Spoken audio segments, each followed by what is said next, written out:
Hello, sorry, bit late, 1-2 minutes. We are here and we just arrived to Belgioioso, a bit of the technical things, but all sorted. So I hope connection is good and also you can see us and hear our voices. Hello Catherine, hello Adrian, hello people that are joining. I don't see because there is a bit of the reverb. There was already before and they were worrying where we are, what's going on. Guys, we're here. We are here. Just a few minutes, sorry. Always when we are traveling, you know that there might be some bit of the delays in things. It's not that we are at home. Although also at home can happen things with technical issues. But anyway, we are here, so thank you for joining. And we just arrived to, thank you for confirming also Cynthia about loud and clear. And so we just arrived to Belgioioso. And on the stream we will give you further details about this place. We just arrived, very hot, in between let's say 32-35 degrees. It depends on what is displayed outside the pharmacies. Some are showing 31 degrees, some other 35, so let's say 32, 33. Meanwhile, hello whoever is joining. I see there are also some new names and some names that we haven't seen for a long time. Hello guys, so happy to see you with us. So just in case, my name is Evie, this gorgeous guy is Andrea as usual, and we are from Milan, as many of you know, and today we are out of Milan, actually like 1 hour drive from Milan, in place, little beautiful place that is called Belgioioso. That's actually, if you translate, it means joyful and beautiful. So let's hope the name will justify itself. Ula saying can hardly hear you. I don't know if it's Ula's problem or us. Can anyone else confirm?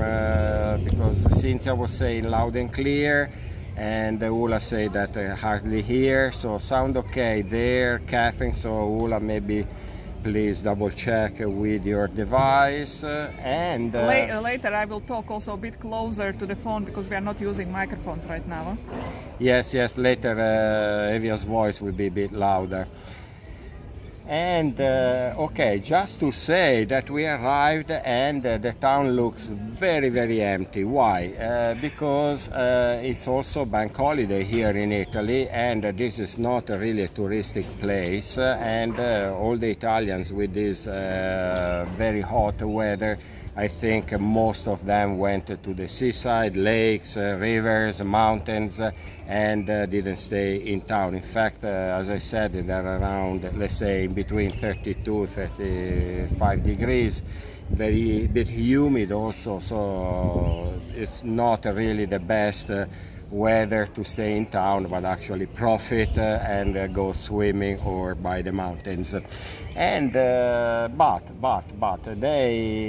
we arrived, we went to the information kiosk, and we asked at what time they are starting, because you know that in Italy the scheduling program not every day respects what they planned, but it seems that at 3 p.m, so it was already a few minutes ago, should have been already the flag throwers, and we've been confirmed also by the information point, but for now we see no one. But we will start walking, browsing around here, this area. We will give you in the meanwhile information, and then of course we will wait for the flag throwers. Just informing you that aside of this event now, there will be also later on, still in this stream, according to the program, some let's say fight with the knights. And then later on tonight, a second stream, 9 p.m, correct? Yes, 9 p.m, where there will be some games with the fire, and also will be the concert. And procession with the torches. So two streams today, one now with flag throwers, a bit of the browsing around the area, and also the night's fight. So let's see what we can show you today. And once more, the town at the moment looks pretty empty, because it seems also that the heat discouraged the people to join the event. Actually, empty, you will say empty, we mean by the movement, because there are lots of stalls, everything is kind of ready to start at some point, but it's like, you know, the sleeping moment. Okay, so but let's go. Okay, let's start. So hello whoever joined. So I also remind that all of our streams, they are free to join and they are tip based, so we can take you around in different places and events thanks to your tips. So thank you so much whoever is supporting. So you can find the links either pinned in the chat or this in the description. Hello Ellen, sveiki Mamu, hello whoever is joining. If you have any questions, use the chat, I will try to reply. So we are ready to walk. If Andrea gives me the thank you. Sorry, bit the technical moment now. Okay.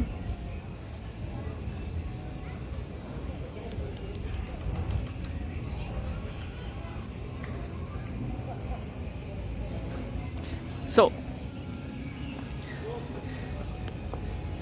now we are showing you what is around here. So you see that there is a stage, because tonight there should be the concert. We always say should, because in Italy you never know, but they are making everything ready. And we attended already the concert time ago of the exact same band, that they are just women in the band, and they have a bit of a mix of the style in between rock and medieval folk, rock, bit of the medieval vibes, all by the amazing energetic woman. That will be more towards the midnight, actually the very last show that we will show. While you see that there are ready the tables, the chairs, the kind of attributes for a lot of things. There are the people, but they are kind of like in this mood of the siesta. You know that you kind of eated some few hours ago, and now you are, how you say, recuperating the energy for the later. Class is full of the stalls. Now we will show, although we are first trying to understand when the events will start, and trying to hear if there is any noise of the tambourine or something, but I can't hear anything at the moment.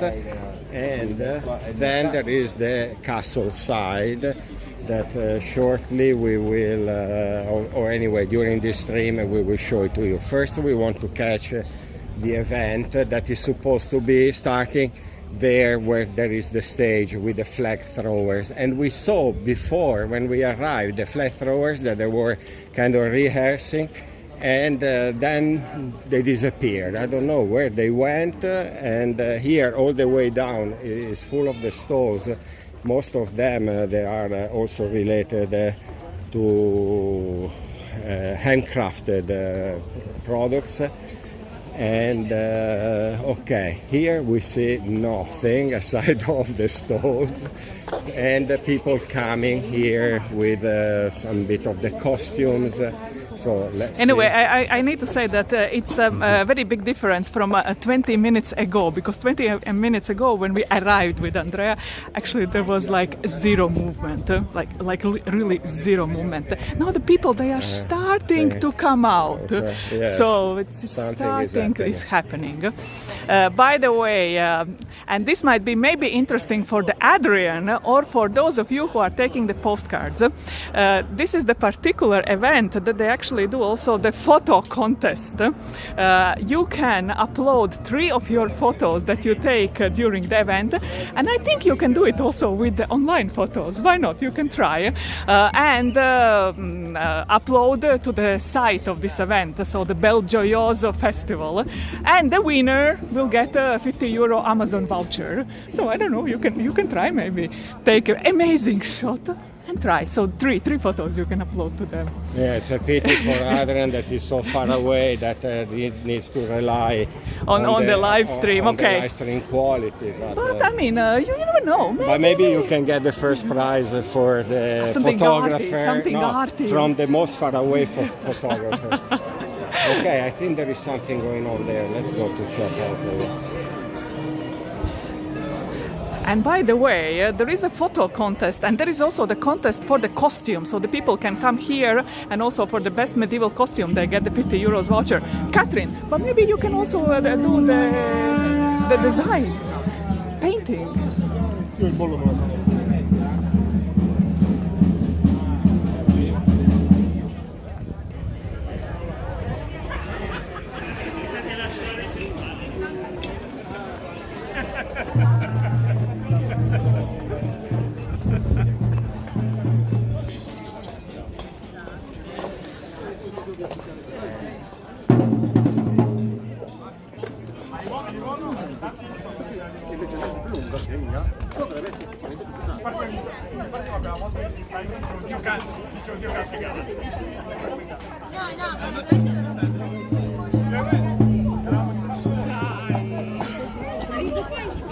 Quello proprio di fronte qua.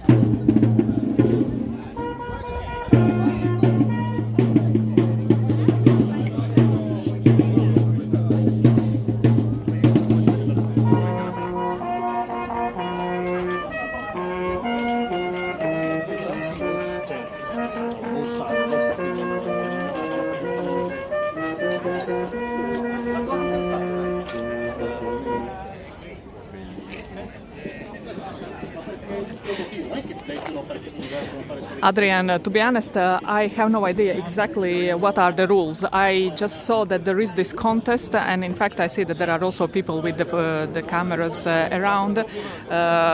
If you go to the website, maybe you can see if anyone can upload, and if it's also related to, let's say, digital photos that, I don't know. So I know that there is this contest that you can upload to them 3 photos, and then there is some voting, and then the winner get the voucher. So I don't know if you need to be really present here at the event.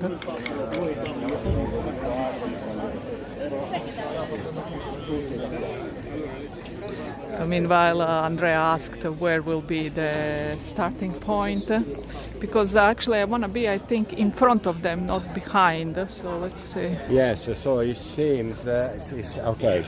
The exact same person I was talking to now is the same person, part of the organization that I was talking when we arrived.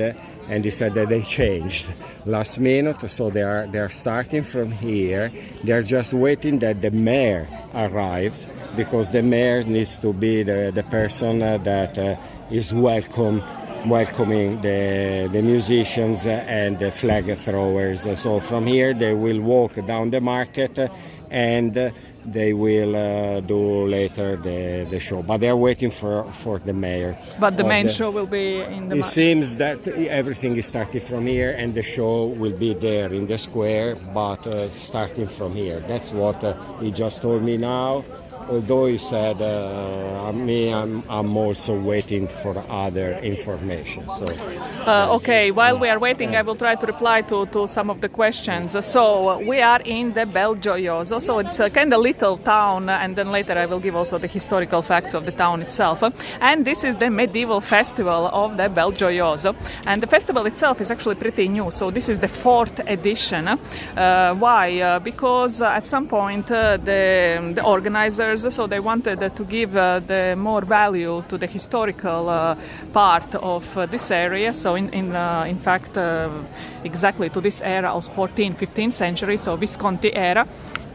And now for the 4th year around this time there is this medieval festival. So the stalls that you are seeing, they are purely related to this festival. In fact, all the things that you can here buy, they are, let's say, thematic, more towards the theme, so the medieval festival. Accessories, items, some herbs, so let's say whatever you kind closely or let's say little closer can imagine related to the subject. Then here and there, of course, you have also the food. We are in Italy, guys, of course. And then there is also a specific food area that in the big will open more towards the evening.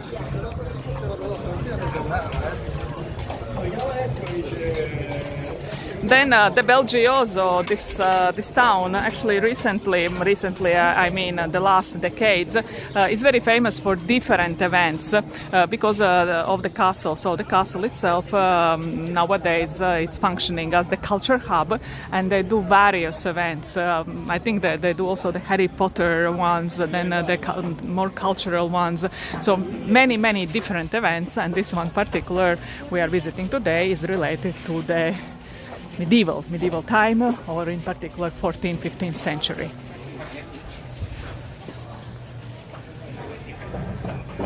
How many hours each stream? Okay, this stream I think will be around 2 hours, more or less. Let's see how it goes, because then later on the people also here, they take a bit of the break, and guess why there is a break? Because of food. So everyone will be eating, and then the second one will restart around 9 p.m. Italy time, and also that stream will go 2.5, 3 hours, depending how long will be the events.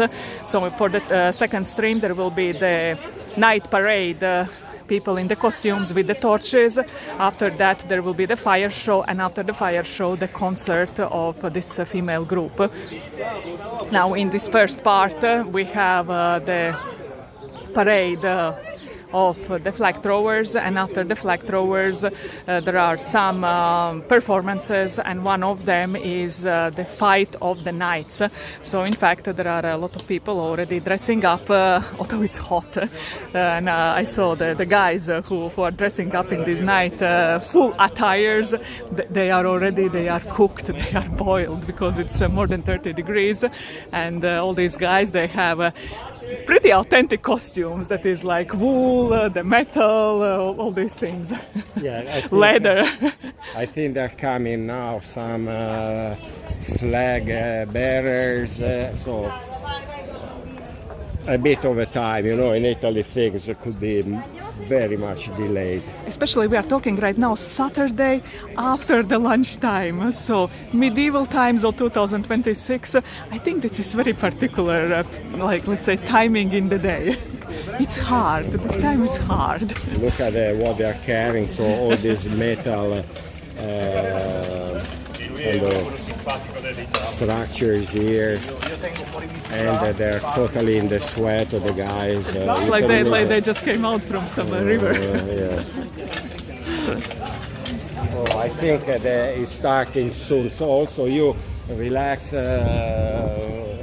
grab your snacks and drinks.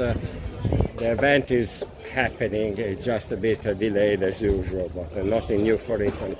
In the meanwhile, while we are waiting, maybe shortly we explain about this town, Belgioioso, but you see, it's so beautiful and so much, I would say, also not underrated, but not known, I would say. I mean, no one knows about this place, or very few people in Italy. Why? Because it's a bit in between Milan and Pavia. Actually, is a side of Pavia. Pavia is a city down south from the Milan area, and it's really a bit in the middle of the countryside. That's the name of the town, Belgioioso. Then this is the advertising for the festival.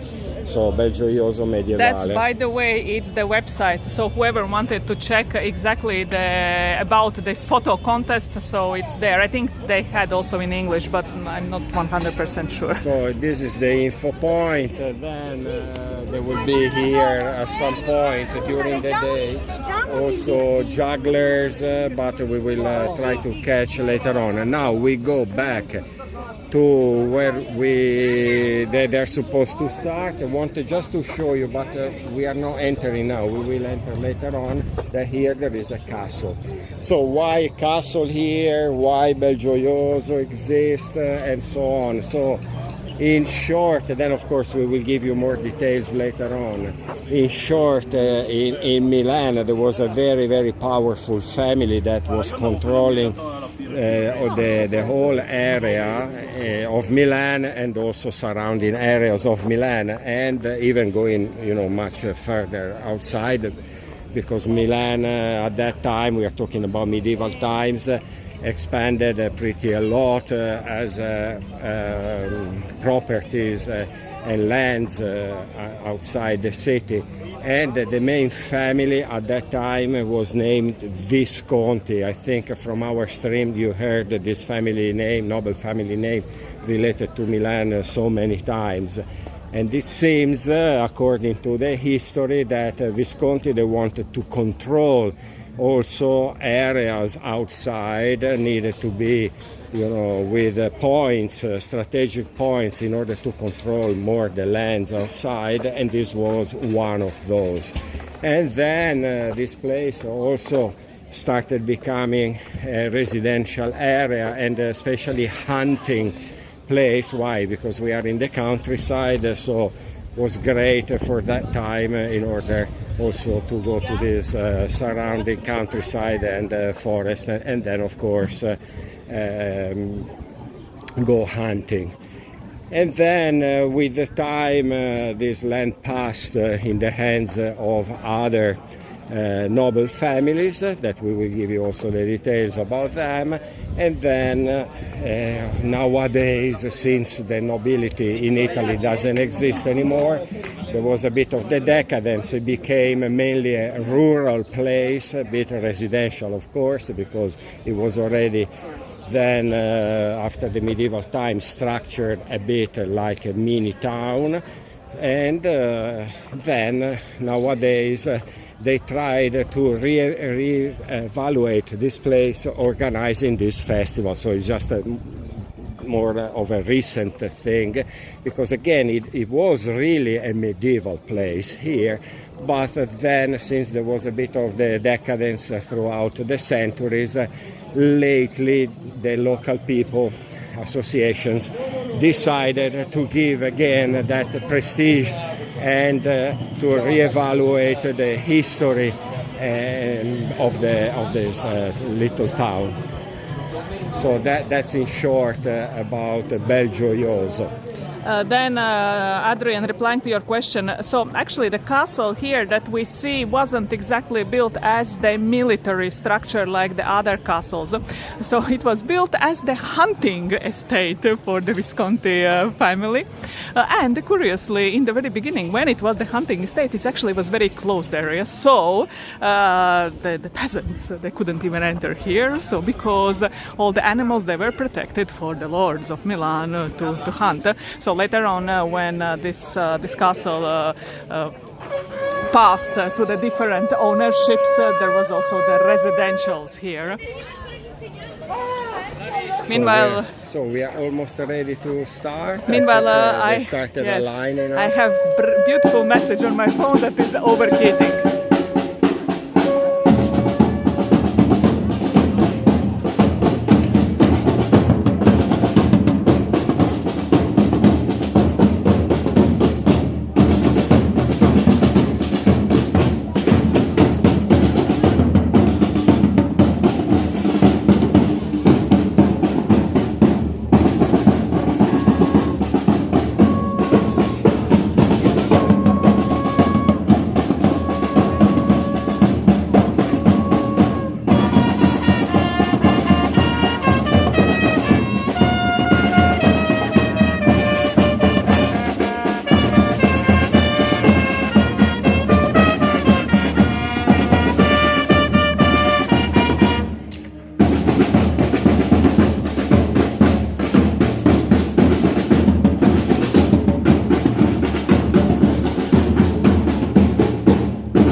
tutto qui.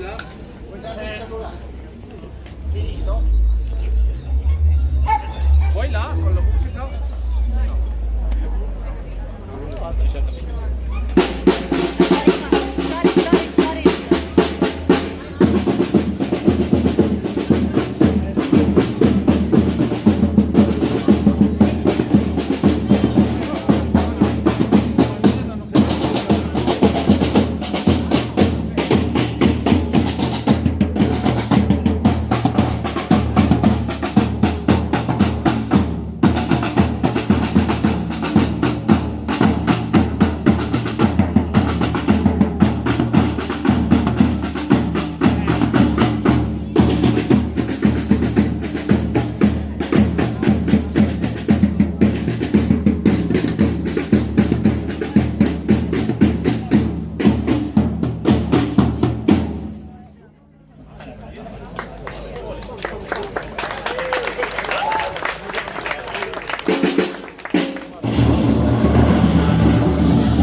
Aspetta un secondo.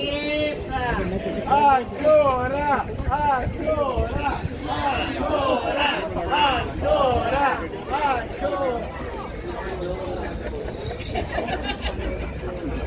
Fermo, fermo, fermo, messe potea? No, provare. Bellissime, Mi potea prestare per favore le sue forbici? Vediamo se queste forbici tagliano. Sì, funziona. Prego, possiamo. Taglio moderno. Allora, chiaro aperta la tradizione di Belgioioso-medievale. Hip hip! Ura!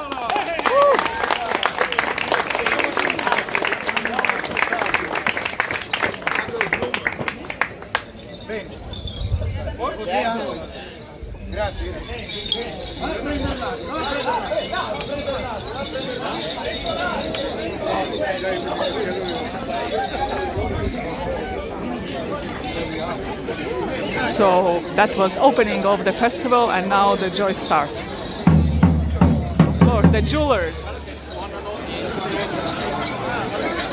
Facciamo prima entrare gli sbandieratori.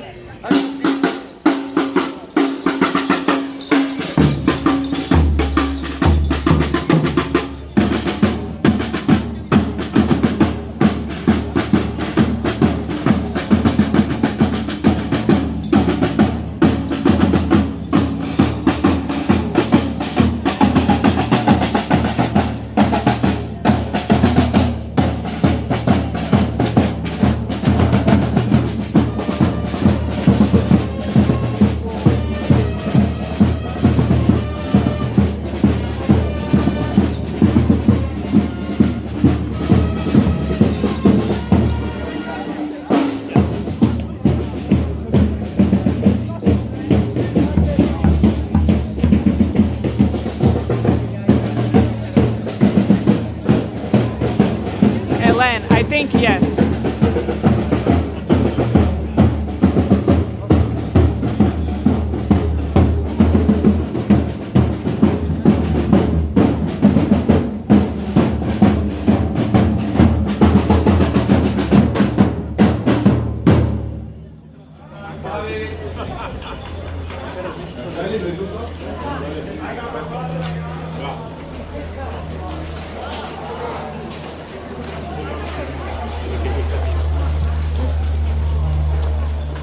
I think we just conquered the castle.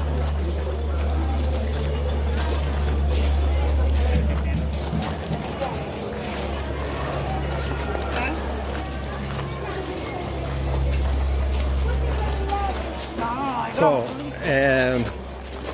now we will check, because there will be some jugglers, and later we don't know exact time. We need to keep walking, browsing around, and find out what is going on. Anyway, here is the internal part of the castle, the courtyards. The main facade is on the other side. That we will show it to you later on, because I think over there is still a residential area of the original family Belgioioso, and is private property. But still, from the gates you can see the beauty of this palace, that this is the, let's say, the back side. When Adrian was saying maybe military, yes, it's true, because at that time, of course, they needed to protect themselves. So here mainly was a residential, but same time it was a checkpoint, a control point for the area. And then, of course, if we are talking about medieval times, at some point they needed always to defend themselves and be ready for eventual invader and people coming, from other lands and wanted to conquer also these properties, these lands. So now we are briefly going out and then from the castle side, and we try to show you the beauty of the facade, that it looks really like a royal villa.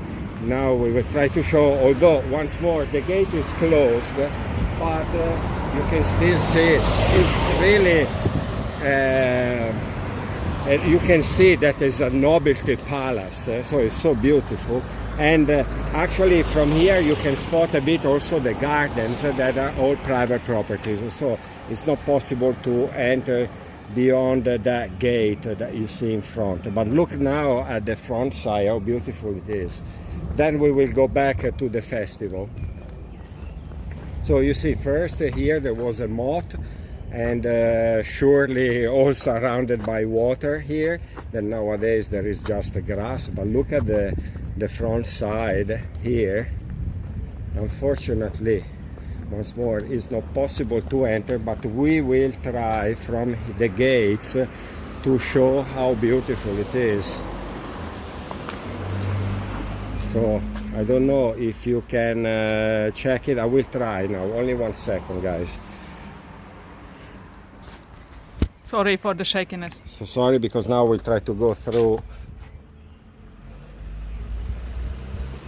1 second, sorry, because we are full of the cables here. Okay.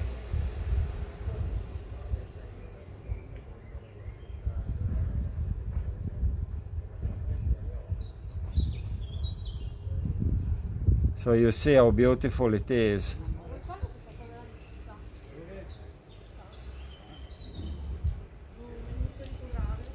You see that is a kind of royal place. Royal, nobility. Only 1 second, because here there is a message. Evia, what does it say? It's for already half an hour that is too hot. I was Too trying hot, to tell you in the beginning. And what is the percent here? 67, and I think it's not charging because it's hot. So yes, there are some difficulties with the heat, guys, because we plugged the phone to the power banks, but of course maybe from here also. 1 second, I will try. Sorry, because I'm trying to balance, you know, my balance is a bit precarious. So you see what a building there. I will try also to zoom.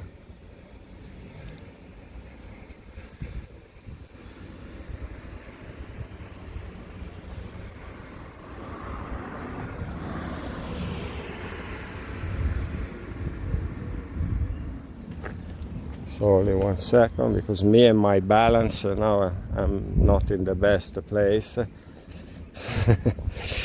So you see, so that part, the back side, was all more, let's say, this sort of a medieval look, and more, let's call it more defensive. And this part totally residential, and in fact you see the beautiful garden. Now I will try to zoom also a bit the garden, although you don't see so much inside the property, although you can check out in Google map from the aerial view. You put Belgioioso, you will get to this point, and you see also how big is the garden, the property there. And so talking about the festival now, we will go again back, because there should be also the fight with the knights. Very hot, guys, here, and there is this issue now with the phone that cannot charge with the power bank because it overheats. So, but we will try to see until it's possible. We will live stream, of course, and then if we find also some more shady point. And the thing is that it's not so sunny today, but it's really hot, and probably not the best condition for the live streaming. Then here I wanted to show you that there is this photographic show, very small, and also they are selling, or you know, there are these associations that they deal with the board games, medieval related. And here there is a bit of the show with photography.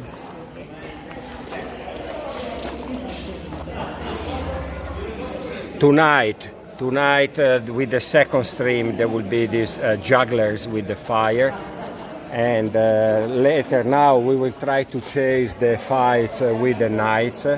Now there will be at this moment some jugglers around, or this kind of medieval funny jesters, and so you see here.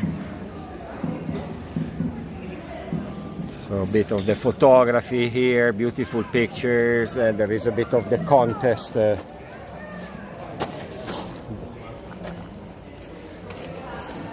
Here you see that there are the jugglers with the fire that I think they're getting ready here. These are the tools that they will use later on for juggling with the fire.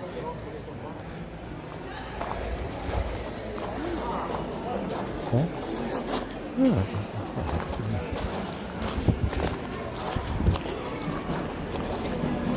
And then, of course, there are some stalls around here giving information, selling, so it's a bit of a mix. So there is some glorious past of this place.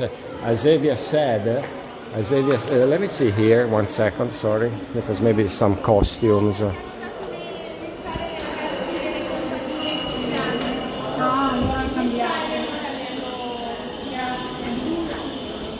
Si può visitare? Buongiorno.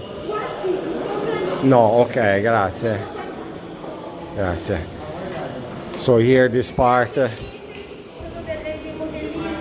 Ah, grazie. So here there are some, wow, look, here they recreated the costume of the lady with the ermine by Leonardo da Vinci painting. Here they recreated the costume.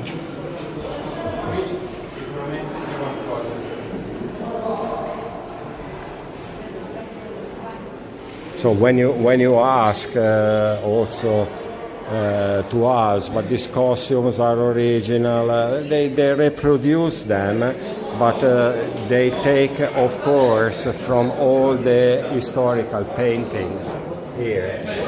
See, that's the historical painting.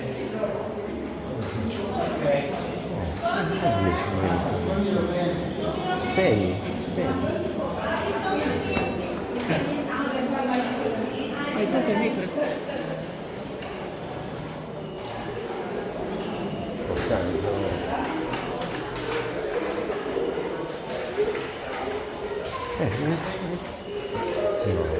Vieni, usa questo, basta, sono stancato già.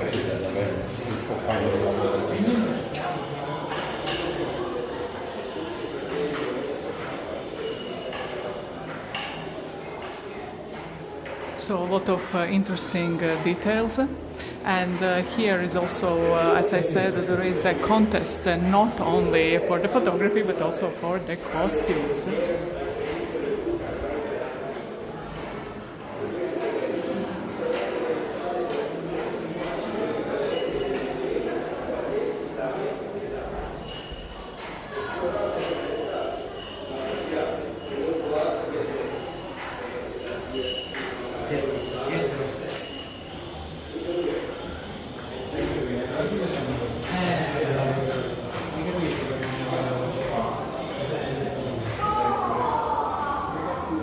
Look at the interiors here.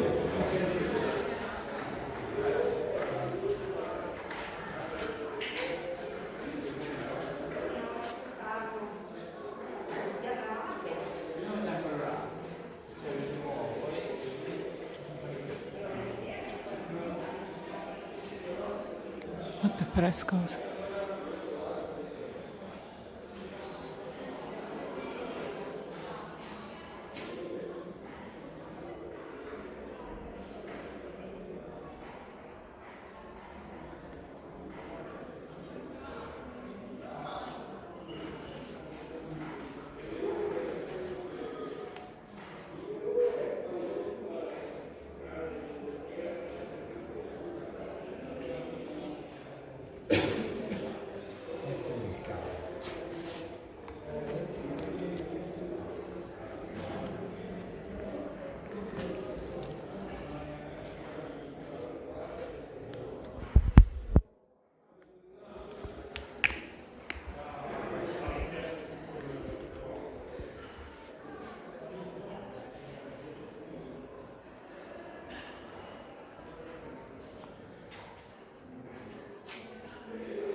So there are also works by the little ones.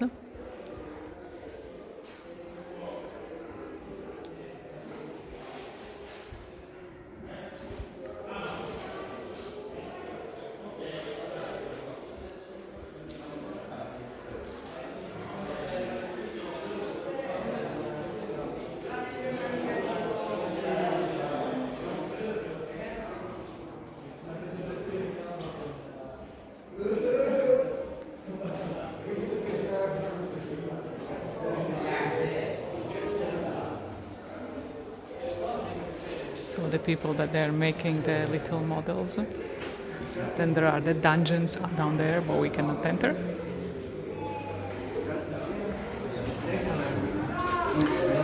Hello, whoever is joining. We are in the Belgioioso. We are a little bit inside the castle. Thank you so much also who is tipping us and who is supporting our stream. Much appreciated.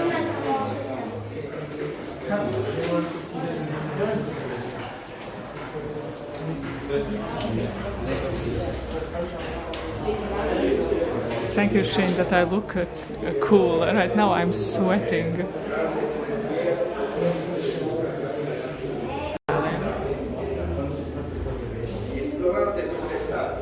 Ma sappiate che molto altro vi attendono, sempre la via di visitare ogni sala del castello. Un Vangelo, è giunto per me il momento di partire per la prossima volta.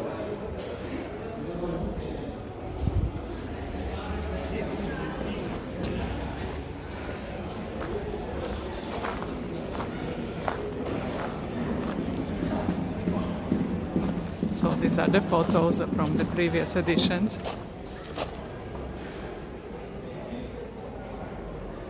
Yes, the walls were covered in the frescoes in the majority of the parts, again, because we are talking originally it was the castle built in the 14th and 15th century, so it was covered in the frescoes, and then later on it was expanded by another noble family that took over, and it was made even bigger and even more residential.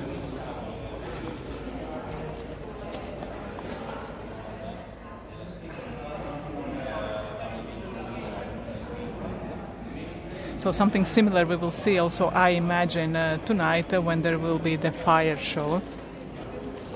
So the fire show will start, I think, somewhere in the middle of our second stream. Second stream will start with the parade, people with the costumes and torches, so they will walk. After that there will be the fire show, and after the fire show the concert.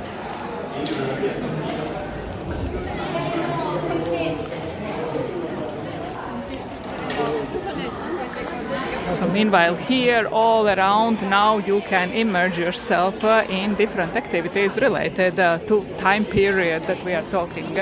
So 14, 15 and a little bit onwards. So all the activities that they were popular or practiced at that time. And the interesting thing is that many of these things you can also try.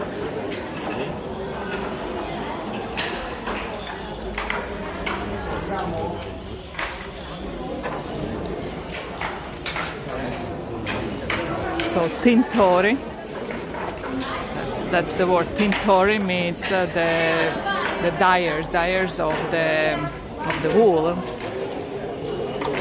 course, in the past was used all the natural ingredients.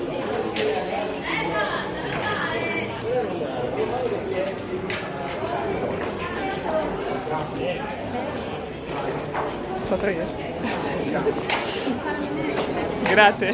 Molto bello. So the woman just saw my decoration on my jeans and she said it's very beautiful. And very often there are also the games that they were presumably played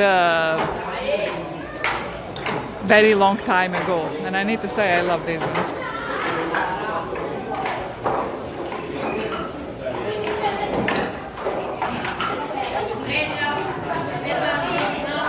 Elena, I actually have a good news for you, because next weekend we are going to Spello in Umbria region, and we have one event that is actually taking part in Italian night time that will be perfect for you in Australia. So check the Spello Flower Festival. We have two Italian timings that is very unusual for us, so very late evening and super early morning for us.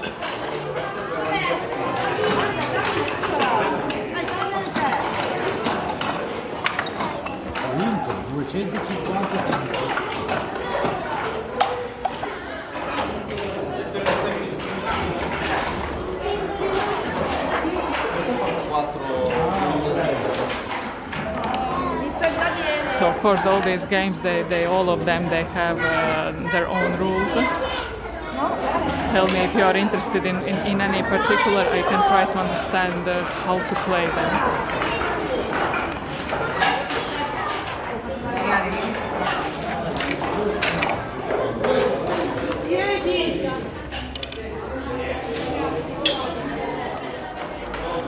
So let's go to see if we have the knights somewhere.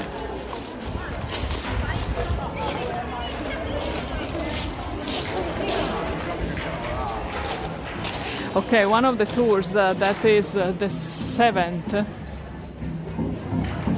7th of June. We are starting 7 a.m. in the morning. And actually we're finishing the previous stream in the midnight, so we will have to sleep a few hours.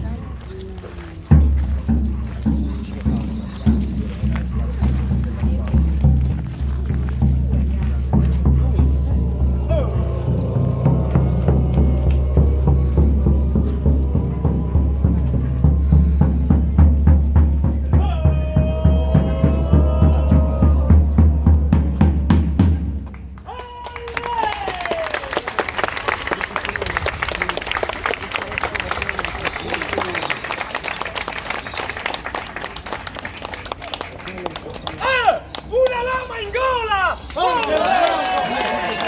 Di più, sì! Poi la lama d'acciaio! Una solida lama d'acciaio!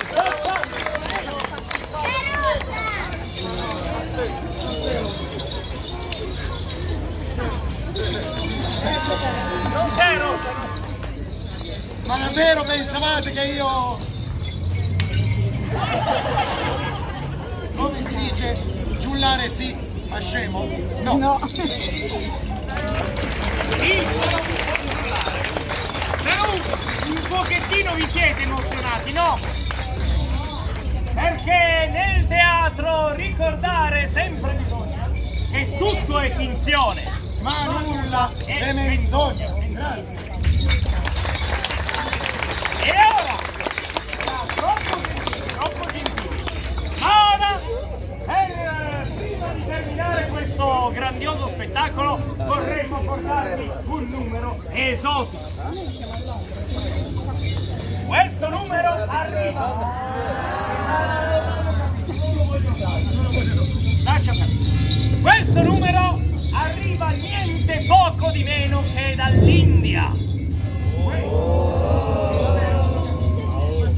Quella parte selvaggia dell'India che ancora è abitata da animali assai pericolosi e tanto velenosi. E noi in un recente viaggio proprio lì abbiamo portato una bestia.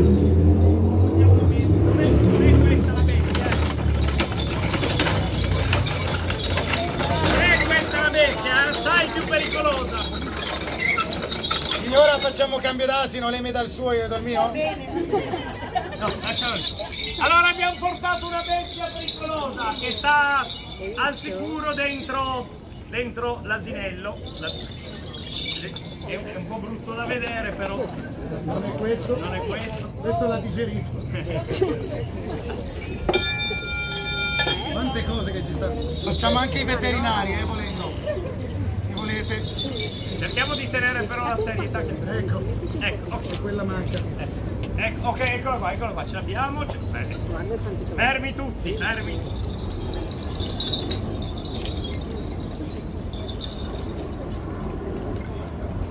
Bene, siamo pronti? Siamo pronti. Allora, per incantare l'animale che cosa ci va? Il flauto, l'avevamo messo qua. Non è che è finito dentro pure lui. No, non ti va bene? No.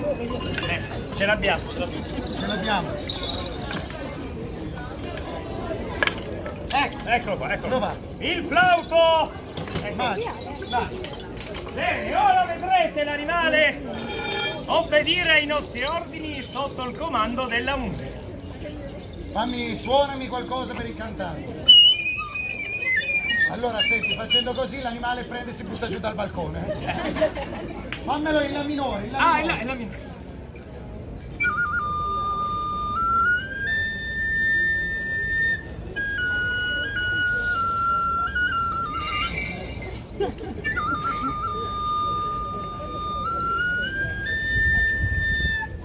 Non vuole collaborare. Finisce qua lo spettacolo. No, vabbè, incentiviamolo. Ce l'avete 50 euro? Sì. No, dai, proveremo senza denaro. Sei pronto?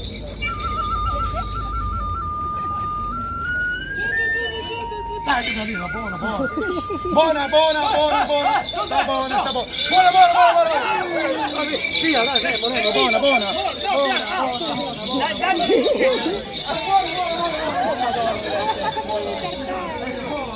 Selvaggio animale Animale. Bene, tienilo buono. Buona. Bene, ora vedrete questo animale cadere in uno stato di trance in seguito alla nostra musica. Ci sei? Ci sono Lo pronto. incantiamo, attenzione. Cantalo di qua, adesso. Pronta? Buona? Stai buona.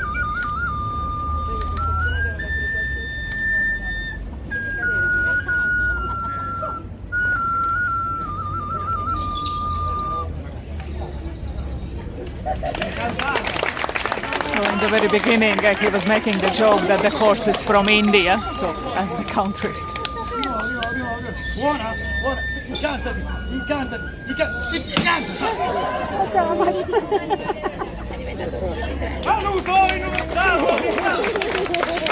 I mean, I wasn't translating because they were making like kind È ancora viva, easy verbal E sono jokes. caduta appunto in quello stato di trance, in quello...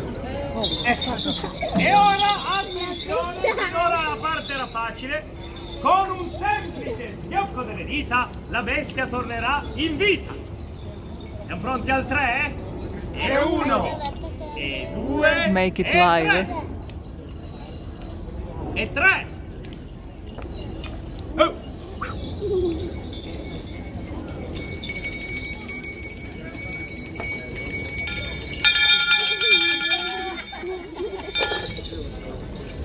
No!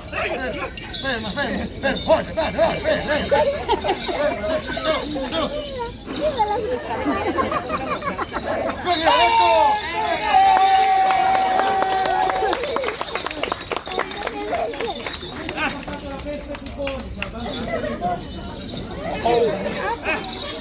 È tornato in vita. È tornato in vita. E allora? L'esperimento è riuscito. Esperimento riuscito. Allora facciamo il saluto finale. Il saluto finale, esatto, perché questo spettacolo lo vogliamo dedicare a tutte le dame, E ai loro rampolli. agli uomini ricchi, E ai poverelli. agli uomini duri. E a quelli un po' molli. Ma non far gesto, Ma soprattutto alle donne che amano i nostri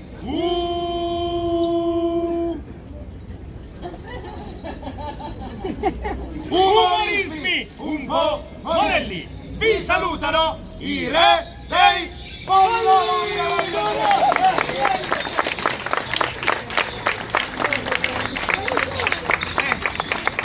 Signore e signori, Leodobbo, mio compare. e Milfo lo buffon giullare. Grazie. Siamo qui fino a stasera. Godetevi la festa. Info, lo dici te che dopo c'è uno spettacolo là? Però è più piccolo. Lo farà di là, ha sentito? Sì. Lei segue l'odore e trova il posto. Sì.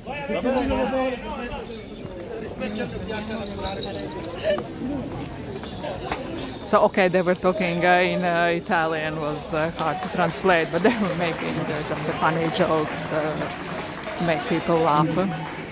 Let's see if we can find now some knights.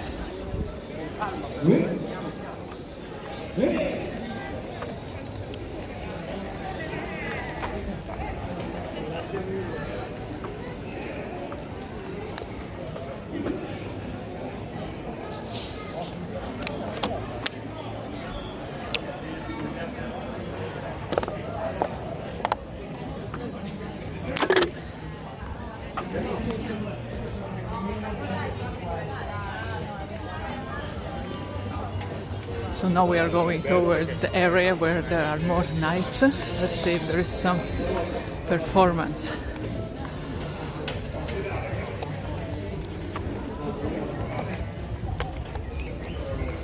Once more, thank you so much for all the comments, and thank you so much for all the support and for all the tips. Highly appreciated. And whoever noticed already that we will do a lot of streams also in the first week of June. So we are taking all of you to Umbria region and to Tuscany region. So a lot of interesting events, happenings and locations. So make sure that you are following us, make sure that the notification buttons are on, because so much from Italy is coming up. And of course your tips, they are helping us to cover all these expenses.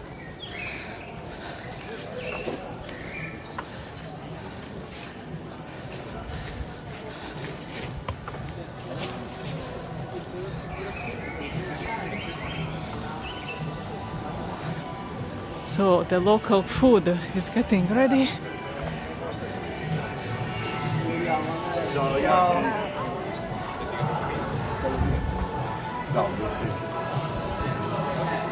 So there was still nothing inside.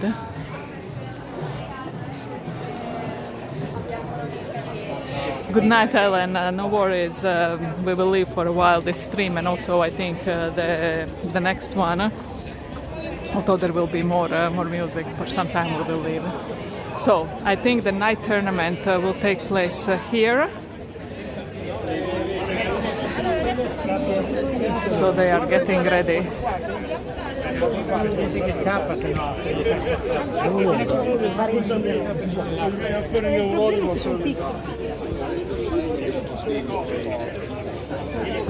So there is the meetup of all the nights that will take place in the tournament.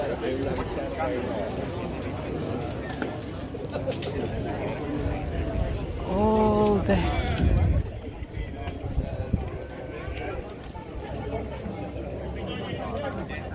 helmets, swords, the court.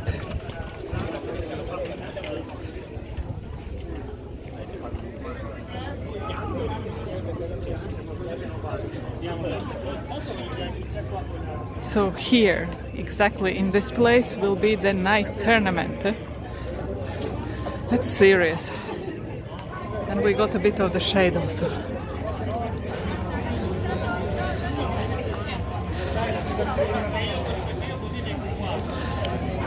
So now we are waiting for this battle with the knights. So it should be started already at 4 p.m. So now it's, I think, 15 minutes after 4. Don't know. Don't know time. I will tell you. Yes, 10 minutes after 4.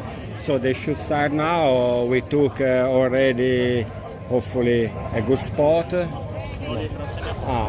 Dove... di là allora? Esatto, perché qui c'è la zona combattenti. Okay. So I try to get better spot because there are already people in the front row, but we will try now to get a better place. We cannot stay there because it's the place where exactly the knights are entering the place. So here we need to stay beyond these fences. It's so perfect. Here, so we will stay here, and I think that started soon anyway, so here is perfect because also safe. And so today again a bit of the events they start at different time. Then after the nights, I think we will do a final walk where we will show and explain more about this town that again has a glorious past, or anyway historical past, because once more was a really medieval area, medieval place related to the Visconti family and also the family local here later on of the Belgioioso. They're starting now. So we are... Ciao ragazzi, ci troviamo al Festival Belgioioso-medieval e stiamo per partecipare al torneo di spada lunga in patto pieno. Qua vedete tutti i combattenti. Io sono abbastanza fuori allenamento e il microfono fuori schermo, ma cercherò di fare By the way, all the knights, they are part of the historical, groups that they really follow the rules of the fight, and also all the costumes. They are as authentic as possible to the time period that they all represent. So, serious guys with the serious, combatment skills. Combatment.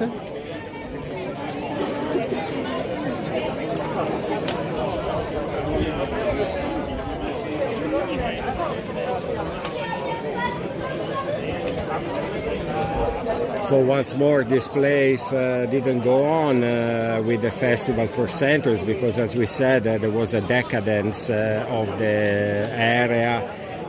Not decadence in relation to the medieval glorious time, and became more in the more recent times just farming areas, because we are all surrounded by fields here.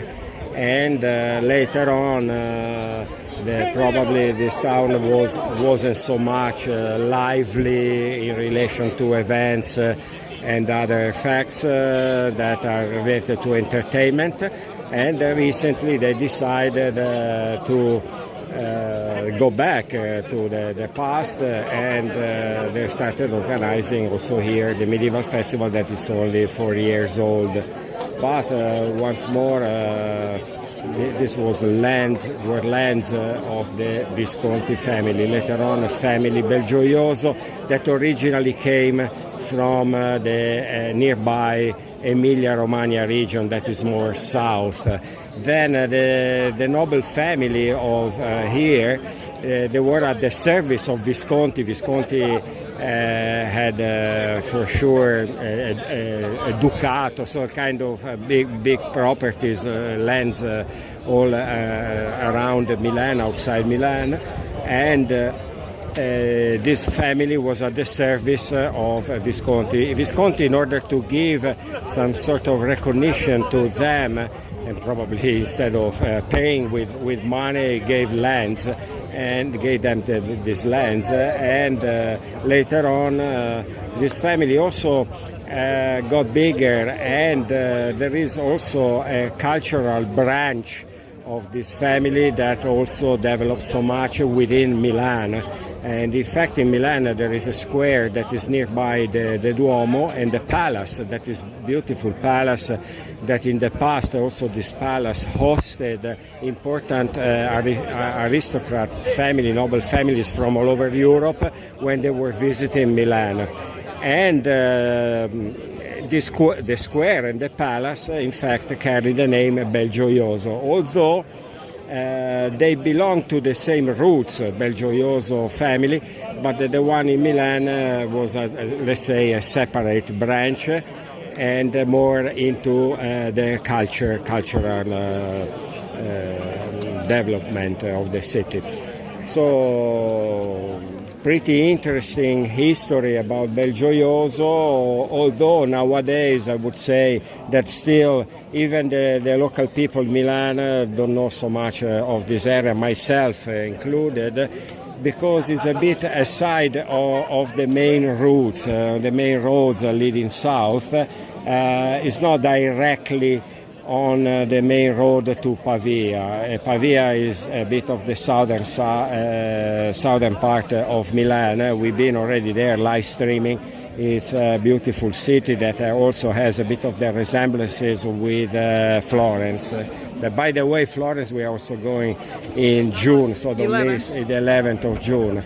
But Pavia a bit resembles because has, similarity with the bridge, with the cathedral, and so on. So the skyline, or anyway the territory, looks a bit similar to Florence, also the river and so on.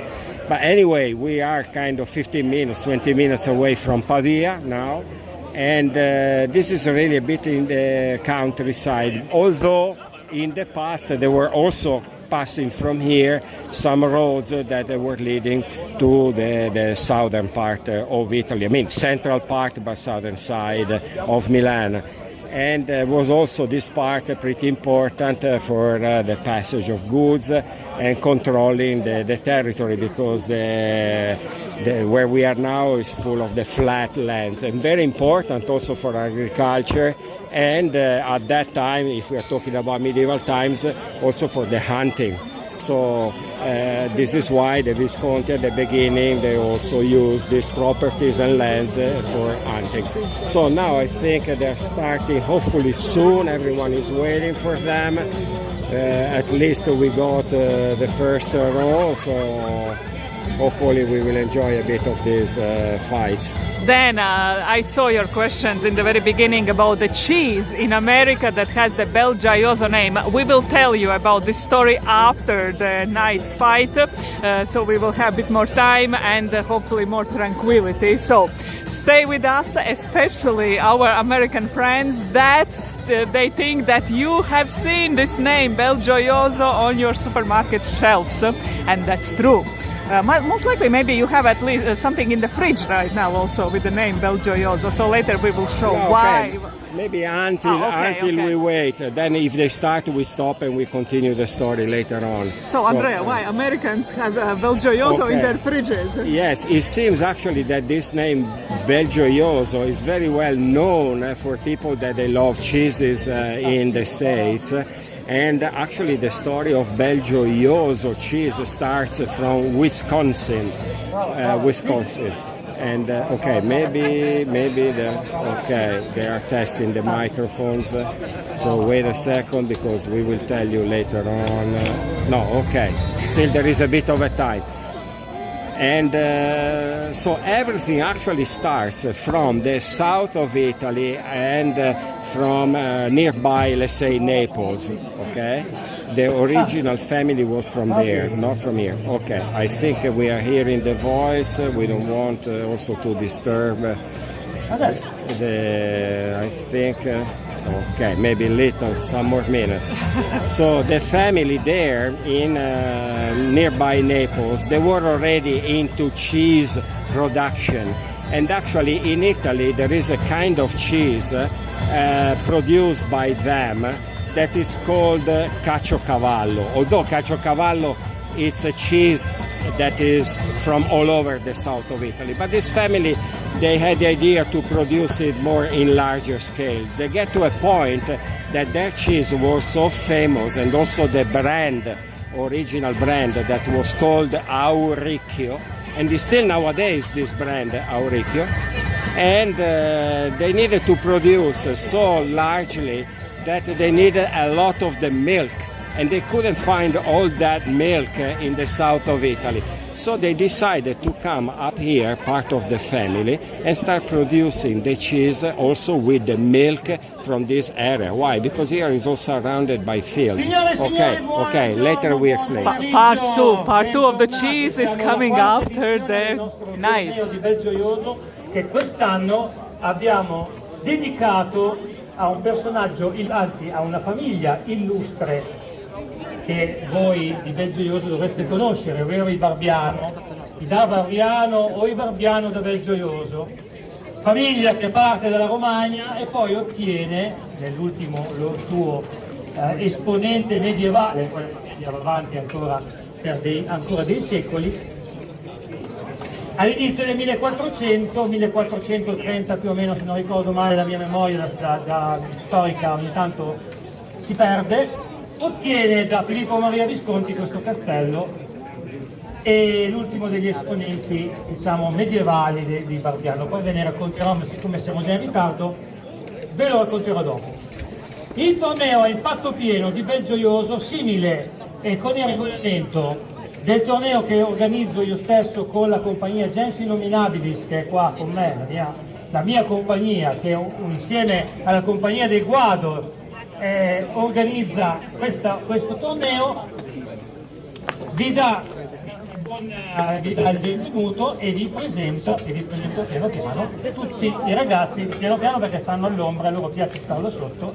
Adesso piano piano vedete che è arrivata l'ombra anche qui, ragazzi, guardate che bello, E quindi ho bisogno del foglio, ma io voglio quello dentro con c'è un foglio con tutte le squadre. l'ha scritto l'organizzatore principale del torneo, Giovanni Chiroli. So this tournament really has the rules, and slowly he will also explain the rules the knights need to follow. Di uno dei gironi. So it's not the kind of the jockey thing, they really fight with their own rules.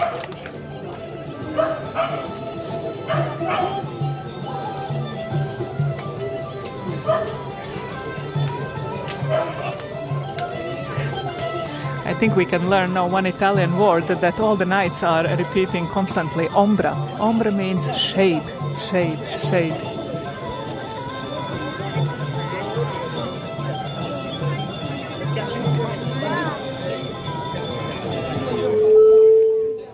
Non ci passo più davanti. Allora, bello che questi qua sono i medievali per leggere, ma nel mio caso non mi vanno bene, quindi devo fare così. Pensate come siamo messi. Per l'ordine del guardo vi ho già presentato uno dei soggetti peggiori di che abbiamo, che è Giovanni Chiroli, Samuele Gandini.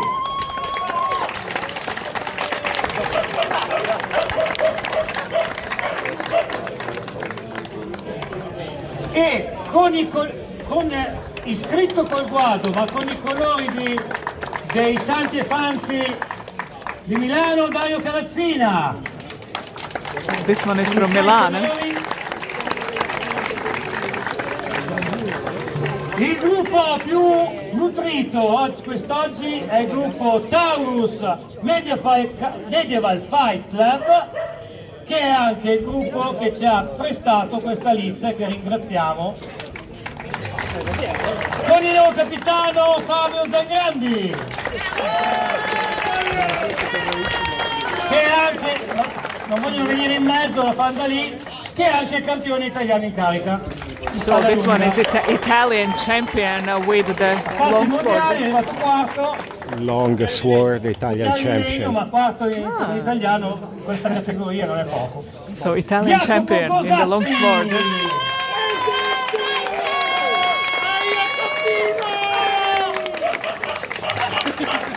Si vergognano.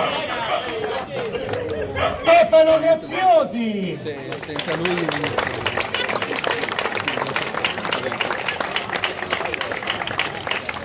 Stefano. Umberto Visigalli. They have even medieval surnames. Giulio Bernini.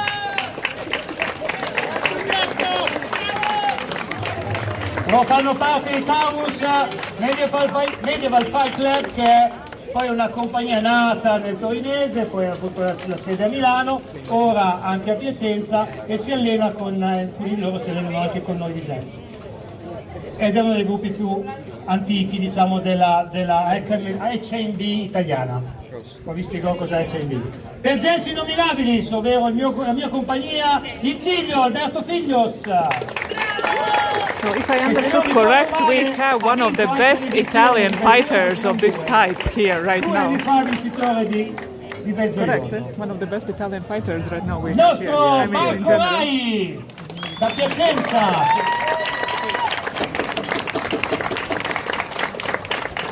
Il mio compaesano di Castello Arquato, Nicola Ramelli.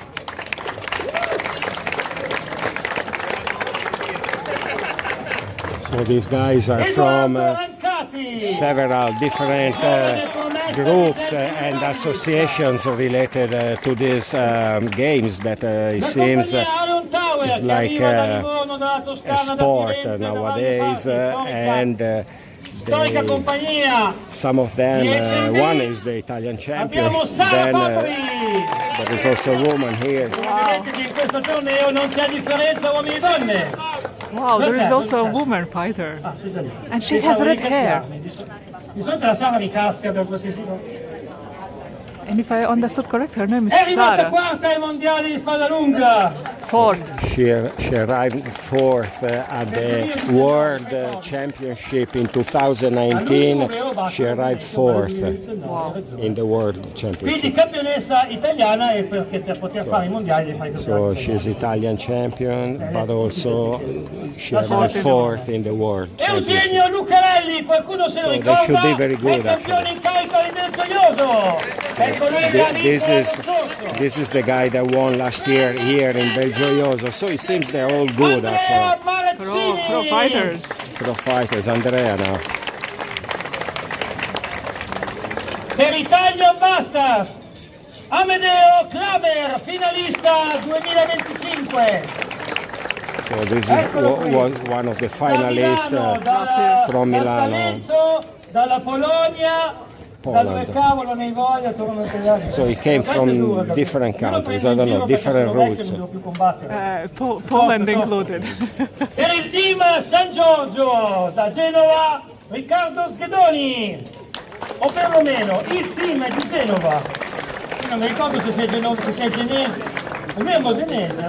They look like they already fighted, I don't know how long. Grazie Riccardo. Per la confraternita del Leon d'Oro di Brescia, Lorenzo Rossini.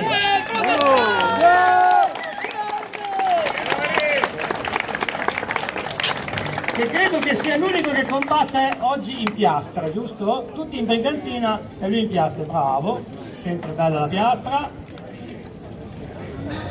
Dai Milano, almeno la compagnia di Milano, ma non ho avuto modo di sentirlo poi da dove arriva, Andrea Mollaretti, cavaliere They are di two Milano. from Milan and both are Andreas. Andrea, tu arrivi da? And Andrea is starting, Da no? Milano, compagnia milanese, storico nelle compagnie più antiche della storia italiana. Ultimo e non ultimo, So il this is Andrea. piantante Simone Testi.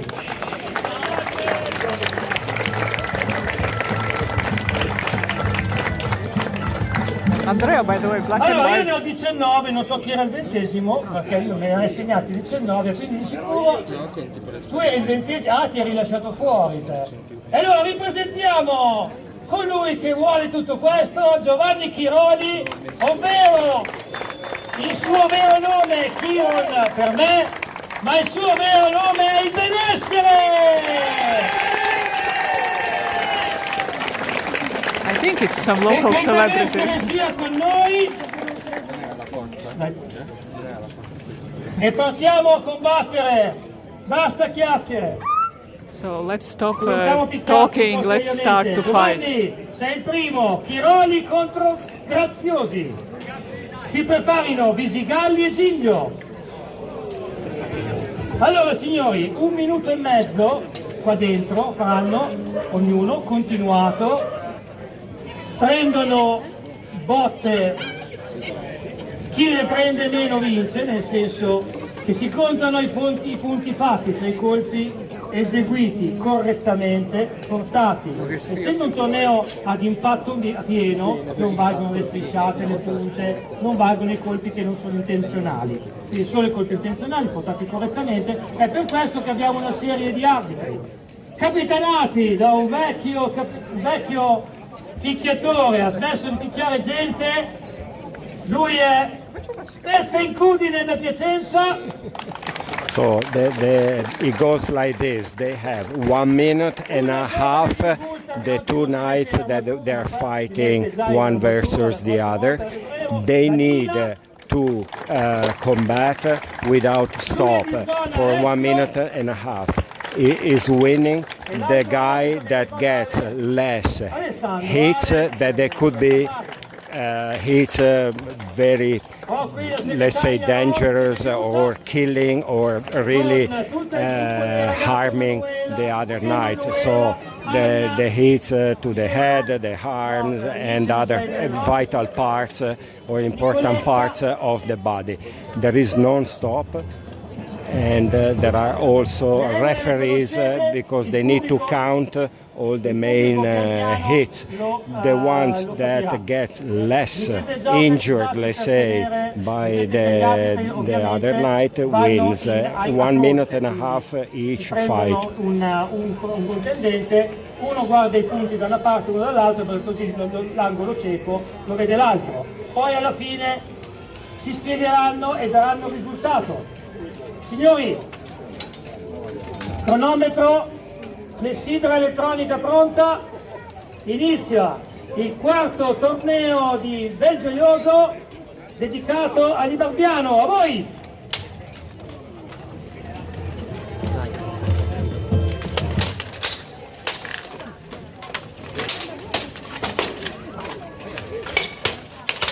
Via da lì, Stefano! Lì puoi provare anche Alessandro, se hai bisogno, non mi sposto.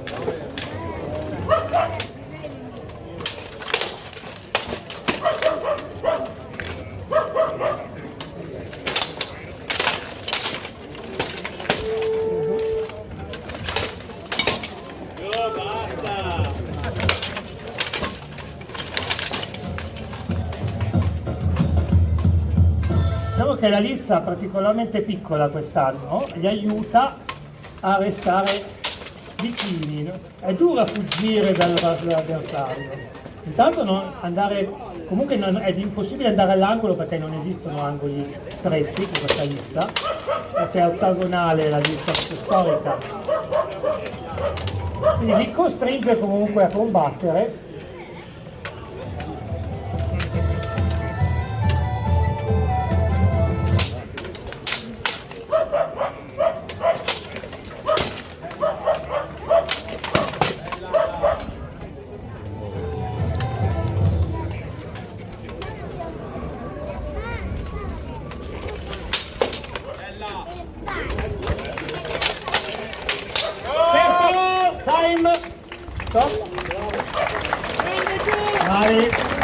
Hello Max 65, hello whoever is joining. So we have 20 knights and now they are fighting each other and counting points. Each couple has 90 seconds. Primo della monta. Tutto a posto? Se ne avete 5 a testa così. È lunga, 40 incontri ci saranno oggi. Me li segnate qua? I am tired just watching them. Due. Sono già in sequenza. So they're counting now the points. How do you think who won? Segnerò i cosi e i risultati, segnare. Che me ne segno sul mio.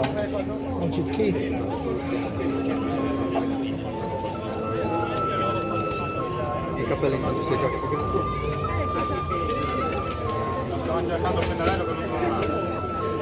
Allora, per 22 non so cosa, sembra un 10. Era una conchiglia, cos'era? Una lumaca. Allora, per 22 a lumaca vince Tivoli! Ovvero Tivoli! In lista, Bisigalli, andiamo belli veloci, Bisigalli contro Giglio, si preparino Claver e Gosatti.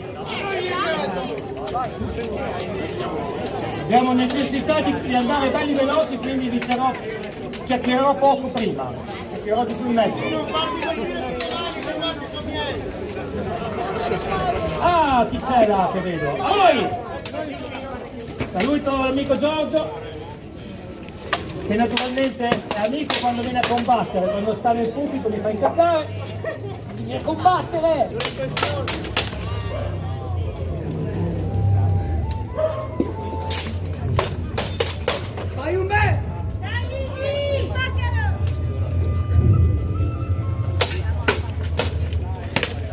Bisigalli di Taurus contro Giglio di Gessi Nominabilis.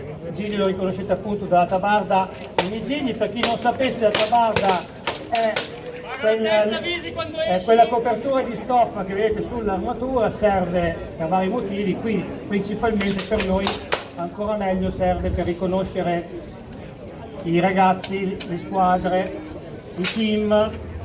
Parlo di team perché questo è uno sport per cui ci sono dei team italiani che poi fanno parte anche, costituiscono poi la nazionale.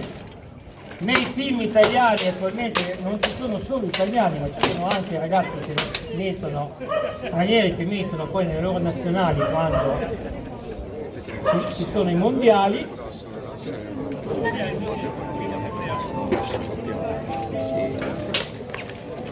Ho captato lo Zangra che dice che è un esordiente in Italia. Beh, ma se la cava bene, dai. Che abbiamo fatto messo contro il Giglio subito, Time! Stop! Che abbiamo messo contro il Giglio subito. Fate allora un applauso più forte per il Vidalli che è un esordiente. Non sapevo, quindi. Infatti non ci siamo mai incrociati in lista l'altra volta, che lo conosco. Il Giglio ormai invece fra un po' prende la pensione.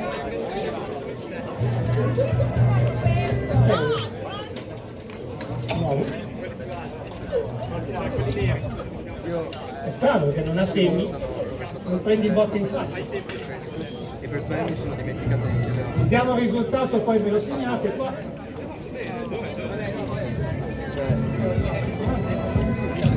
Vedete, cosa succede se fanno pari? Se fanno pari succede una cosa che loro non vogliono, ve lo dico se succederà. Allora, dopo 4 anni che facciamo il torneo, credo che molti di voi abbiano già visto le edizioni che facevamo davanti al castello. Per 15 punti contro 11, vedete che se ne danno tanti, ma di quelli buoni poi alla fine di colpi sono pochi, quindi 15 punti a 11 vince il Giglio! In lizza Klamer contro Gosatti, si preparino Rancati e Lucarelli. Klamer contro Gosatti, si preparino Rancati e Lucarelli.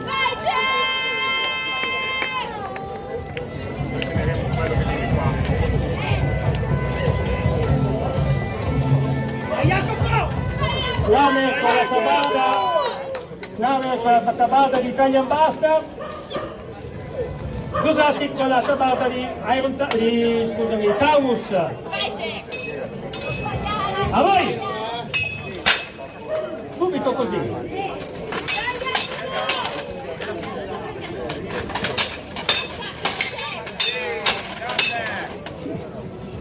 C'è della...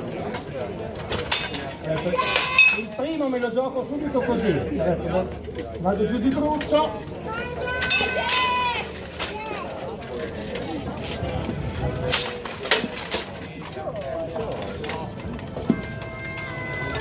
Vedete che la difficoltà che molti anche di giostrare, di colpire e fuggire, è una cosa abbastanza semplice da farsi quando c'è dello spazio e quando si ha il fiato per poterlo fare e la tecnica. Colpire e andare, qua non è facilissimo, lo si può fare quando si porta l'avversario verso la bordolizza, perché sennò non si ha personalmente lo spazio per uscire. Bella questa! Mi fa piacere che l'applauso gorga spontaneo quando si vede una buona azione, non qua dei Boy Scout, una buona azione tecnica. Andiamo con dei suoni di ferro e acciaio.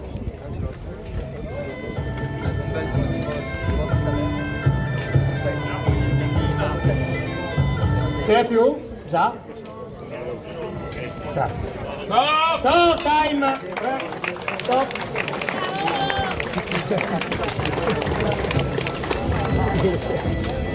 Questi sono studiati di più.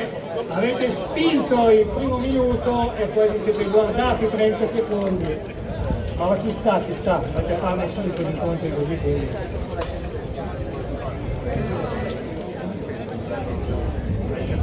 Poi ho l'impressione che ci sia anche meno aria qua adesso in questo momento, in quest'angolo, quindi per loro capite che al di là del peso che è relativo il peso dell'armatura, tutti chiedono ma cosa pesa l'armatura? Quello è relativo, l'armatura quando è ben assettata, regolata e tutto quanto e ci si allena non è tanto, sì, non è come andare in camicia, però comunque il problema è l'elmo. L'elmo deve essere protettivo ma deve anche respirare, quindi sempre trovare una soluzione. Noi preferiamo che sia protettivo perché nonostante le punte non si possono usare. 12 punti contro 3 vince Klamer! In lizza, Rancati contro Lucarelli, campioni in carica di Belgioioso, che si preparino Rai e Fabri. Ripeto, Rancati e Lucarelli si preparino Rai e Fabri.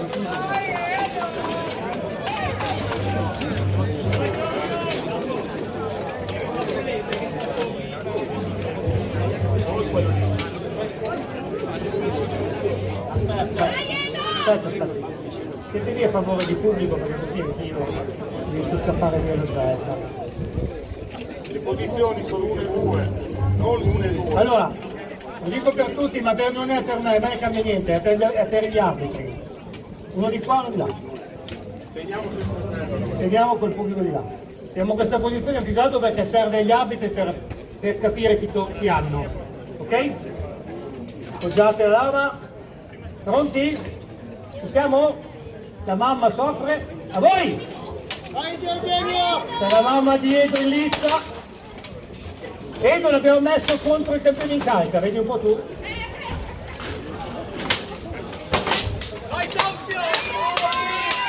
Ah, se la cava bene, la scuola è buona, guardalo.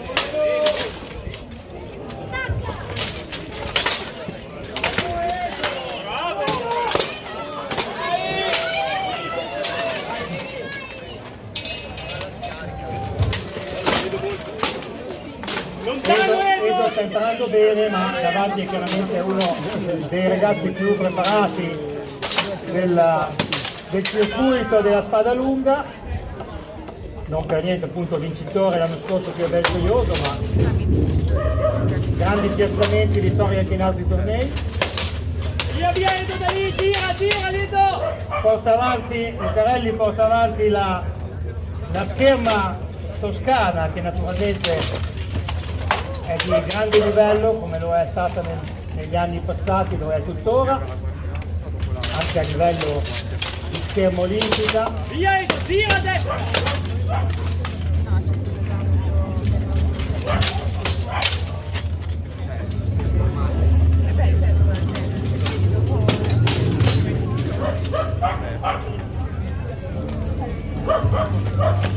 Dai!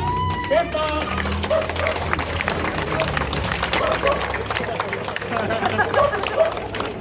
Aspetta un attimo, devo dare queste spalle qua però,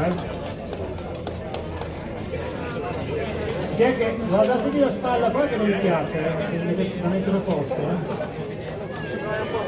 sarà piegata un po'. Qui perché gli rimane aperta qua. Ci vedo poco, ma il mio compito è anche specialmente quello di evitare che si facciano male, quindi la parte di sicurezza delle armature. Io riesco a vederlo bene perché se la sposta. Se mi fido che se fai aia vuol dire che... Grazie. Per 24-18, quindi se la sono vista molto bene, se la sono giocata fino alla fine, solo 6 punti a favore di Lucarelli. Bravo Edo, bravo Eugenio. In lizza, Rai contro Fabri. Si preparino Bernini contro il viandante. Ripeto, Rai e Fabri si preparino Bernini contro il viandante. Questo è l'uomo. No.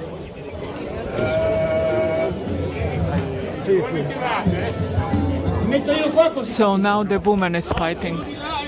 The shorter one is the woman. Alla mia sinistra Marco Rai di Gens Innominabilis, alla mia destra Sara Fabri di Iron Tower. A voi!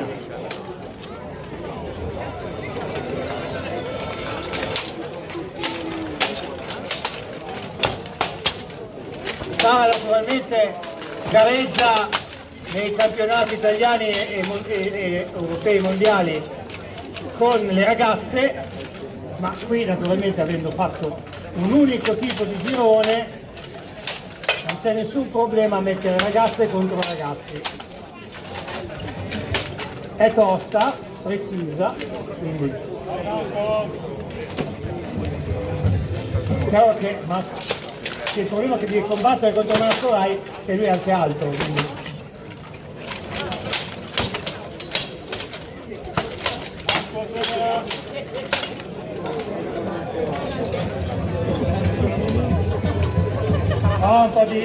Mi fa vedere anche un po' di poste, dai,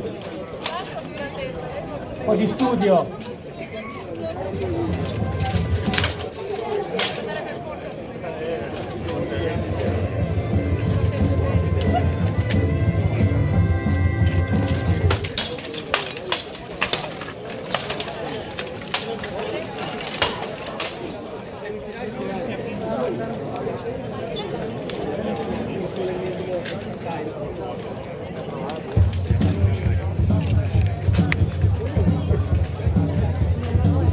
Tempo, stop!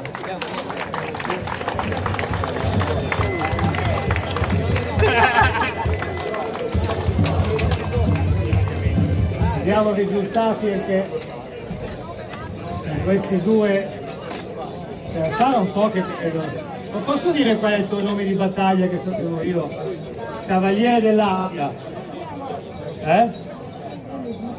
no, quello non me lo ricorderò mai. Io già arrivavo Cavaliere dell'Aquila.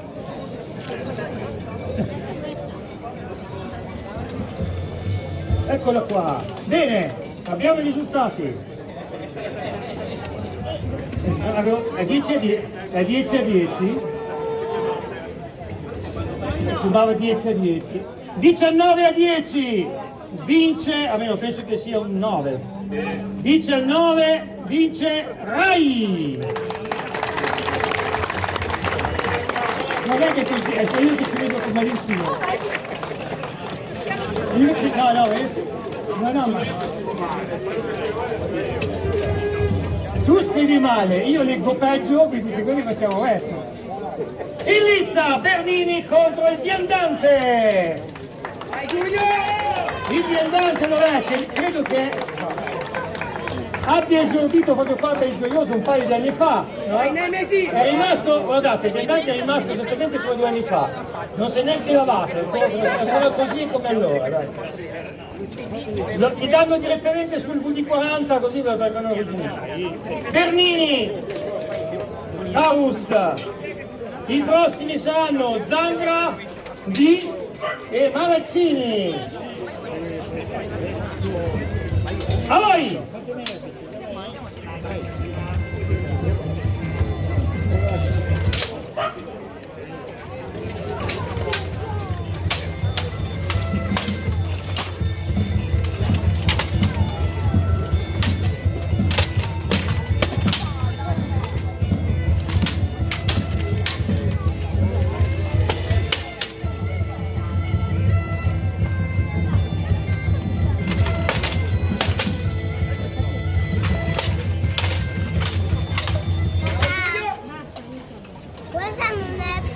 Vi abbiamo detto che il Viandante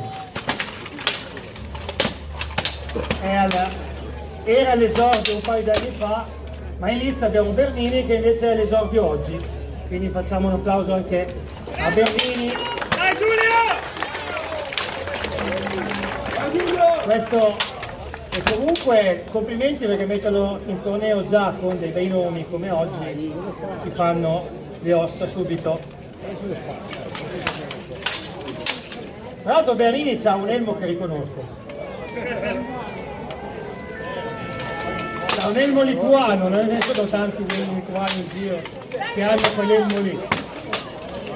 Vedo la mano di Odrius su quell'elmo. È il tuo? È sempre Odrius comunque. Tempo, time! Eh sì, è vero, è il tuo, c'ha tutti i pezzi, è vero. Ma gliel'hai venduto? Gliel'hai pagato già? È già pagato l'elmo. No, certo. Ne ha viste quell'elmo lì,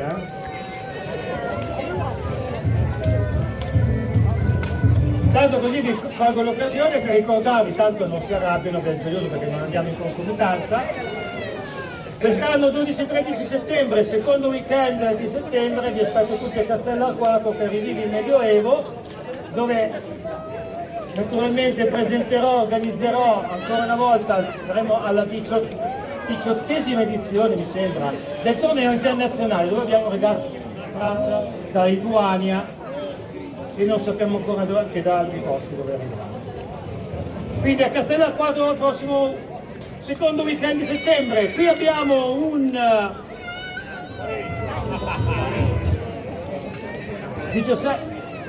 17 a 15, per 17 a 15 vince il viandante!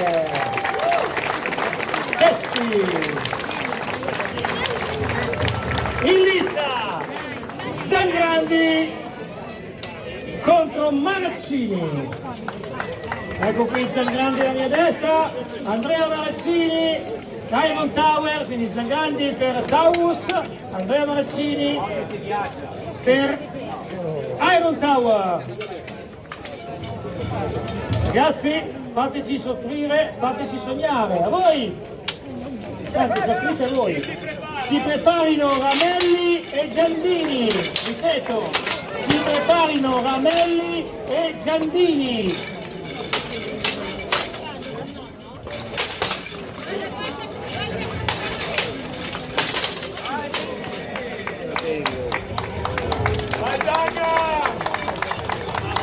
Qua c'è da una parte abbiamo Zangrandi che è un campione che naturalmente è anche un coach, anche insegna quest'arte della scherma di spada lunga. Dall'altra parte Andrea che viene da una grande scuola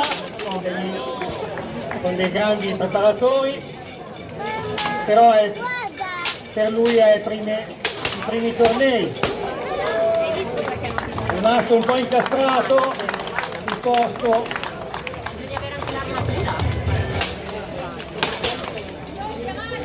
Questi sono due dischi.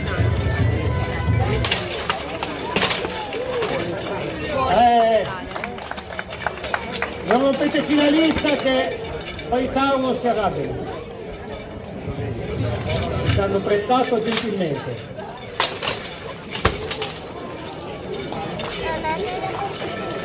Non è fatto giusto? Che danno le bombe. Ma lo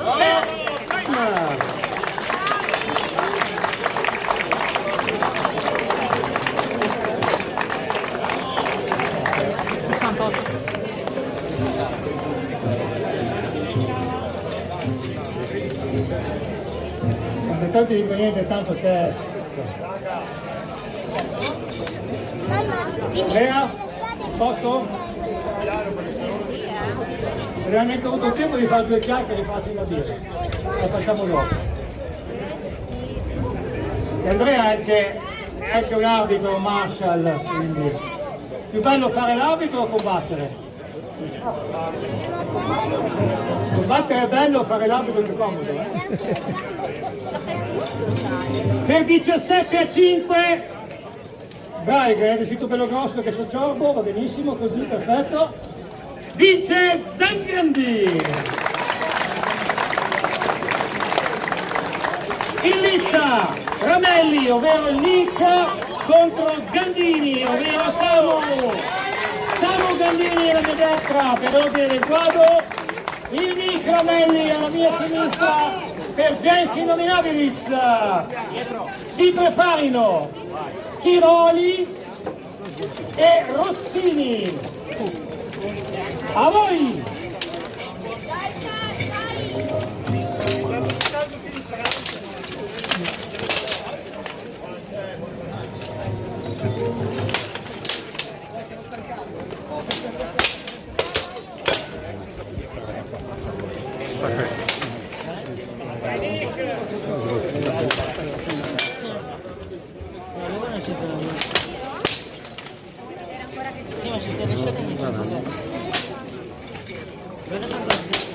Allora, non so se ve l'ho detto all'inizio, ma se non ve l'ho detto ve lo dico adesso, se ve l'ho detto ve lo ripeto.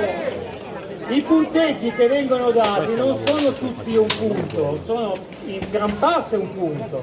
Ci sono alcune condizioni per cui si possono ottenere 2 punti e sono i colpi che sono portati al torace o alla schiena, intesi come quell'area però che va dall'altezza sotto l'ascella a dove arriva la guardia del gomito, della cubitiera, e non è detto che sia la cintura, potrebbe essere in alcuni casi, come ad esempio diciamo un po' più alta, appena un po' più alta la fascia, dove si prendono 2 punti, tutti gli altri sono un punto, non possono tirare sulle mani, non possono tirare sotto le ginocchia.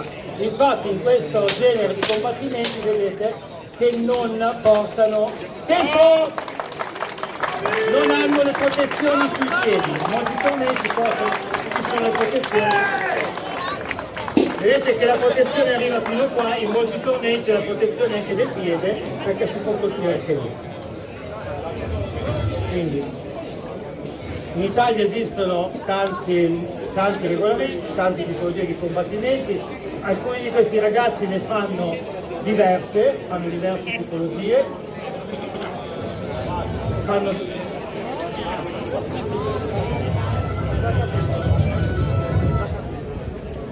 io non c'entro una, l'avevo capito, cioè gli occhi del testo sono gli occhi del padre. Gli occhi di Spezza Incudine sono quelli che lui ha sempre odiato, il pari. Succede che fanno altri 30 secondi e si aggiunge punteggio. 30 secondi e si aggiunge punteggio. A voi!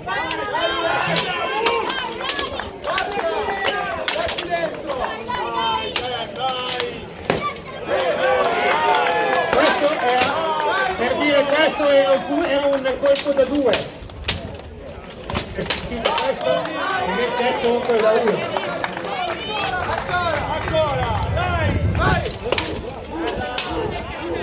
Dai, forza! Tempo!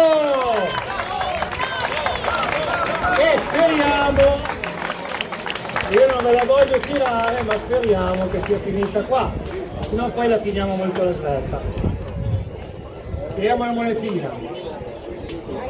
No, c'è l'ultimo, tra l'altro che è più bello dei 30 secondi, quello finale. E l'anno scorso a Castellarquato abbiamo dato la vittoria in quel modo lì.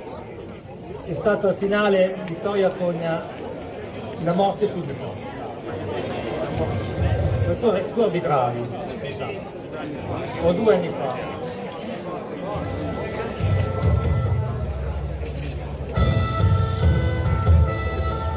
Ancora, l'ho tirata. Guardatela con me, mettetela con me. Beh, ma tanto questa qua è facile. Allora, adesso gli arbitri sono chiamati a una cosa molto importante, perché devono, il primo che prende un qualsiasi colpo valido da 1 o da 2, cioè il primo che fa il colpo giusto in velocità, quindi anche chi ci arriva prima. Gli arbitri devono essere molto bravi, ma dico sempre che naturalmente voi 2 siete i primi a capire cosa è successo. Vai, siamo! A voi! Ovviamente non c'è limite di tempo.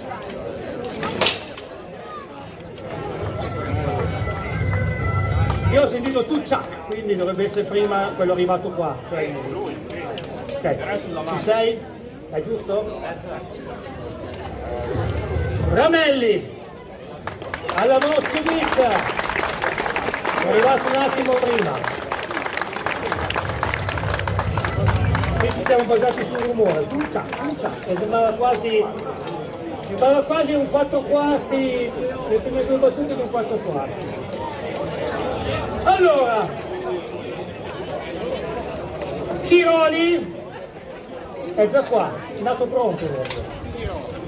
Il benessere in lizza, bel applauso! Contro Rossini della Confraternita del Leone. Ragazzi! Uno di là e uno di qua. Così. Tra l'altro così potete anche ammirare una piastra completa, gli altri hanno la brigantina che copre il corpo, lui ha anche la corazzina, quindi in piastre. Ve lo dico, tanto poi cominciate, volevate prendere fiato, col cavolo. A voi! Si preparino graziosi e visigalli! Ripeto, si preparino graziosi e visigalli!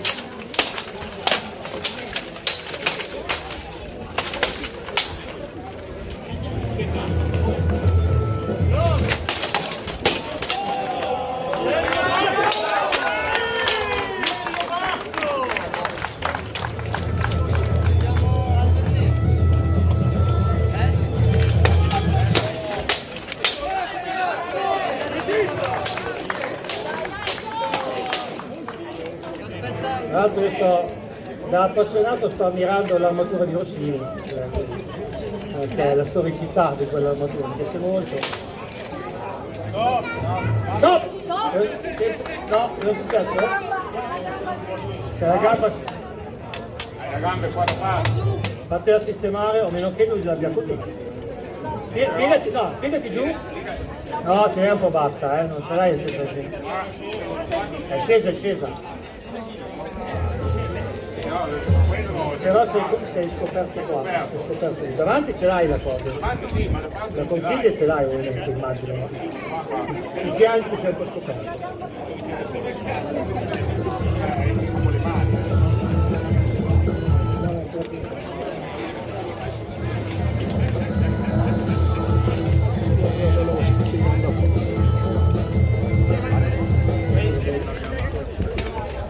Faccio per lui. Allora, vediamo il fatto della corazzina chiaramente che necessita sempre delle dovute protezioni, non può arrivare fino in fondo come la brigantina. Ci manca un gonnellino lì, un gonnellino protettivo.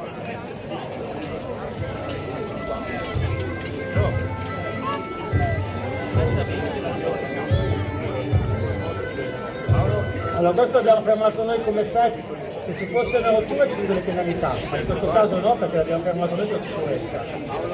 Diciamo che era già partito, che era già un po' scoperto, però lui nella sua posizione va a coprire, perché sta molto con la piastra davanti, l'ultima piastra davanti della corazzina va a coprire qua, però qua è a rischio.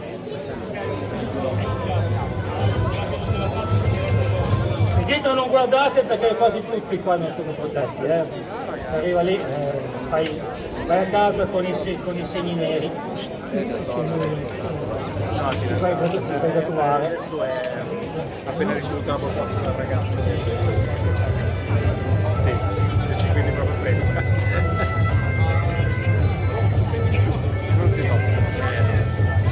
So the protection slipped down and they stopped out of safety. This is why we are waiting because Probabilmente poi avrà modo per gli altri incontri magari di sistemarsi. Sì, due dita che sono risalite, perfetto. Vabbè, se poi tu visto la tua posizione ti proteggi, non c'è problema, ma erano molto basse. A voi! Quindi facciamo ripartire il tempo dove si era fermato.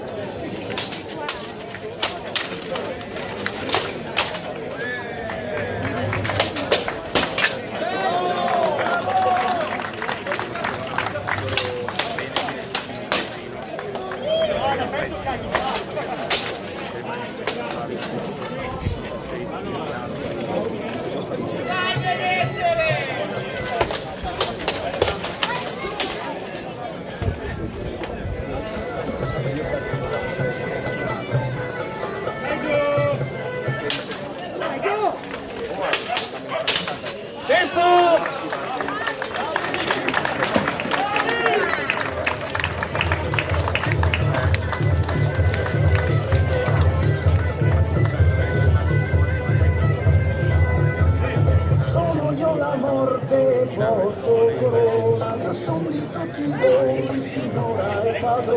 arrivata adesso questa canzone qua, è tutto per ferro qui. Ma tu devi resistere fino a martedì, mercoledì che cerca di contare. Perché la sfiga di quelli che organizzano, non è che si divertono e basta, bevono, no? Poi c'è da fare tutto, vero? Avete montato, avete baraccato, poi c'è da sbaraccare. Quindi facciamo un bel applauso a tutti i volontari di Belgioioso, non so chi c'è esattamente, ma chi butta in piedi queste cose qua perché lo fanno a gratis, quindi ne sappiamo qualcosa anche noi, cosa vuol dire. Per 23 punti contro 10, il vincitore è Benessere Chiroli, Chironaggio, e come volete chiamarlo. Illizza, Graziosi contro Visigalli e si preparino Clave e Schedoni. Voglio Illizza, Graziosi e Visigalli, sfida in casa Taurus e si preparino Claver e Schedoni. Dovete essere per il così, combattenti, dovete stare per il così. Non era ancora posizionato, tranquilli, non fatemi arrabbiare il testo che poi... A voi! Pianciateli, sono lì tranquilli perché dopo volevo fare un bel giro. Stessa scuola. Ecco, anche un bello zuppone che scende di fianco così sui fianchi aiuta a sparare qualche colpo. Di tirare fuori la roba. Poi sulla... Io devo farti di armatura. Non l'ho ancora tirata più. Allora, bene, grazie.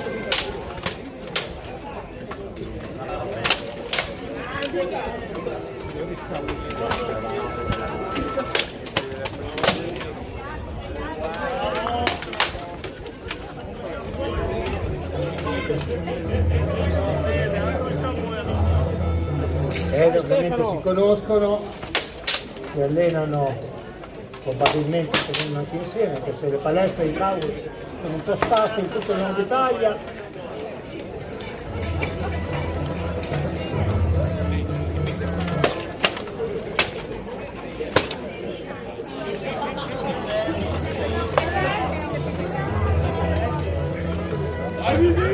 Perché vi chiedete scusa? Cosa è successo? Si picchiano, poi io scusa. Così.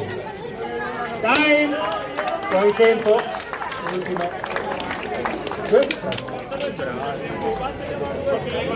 Ah, sotto.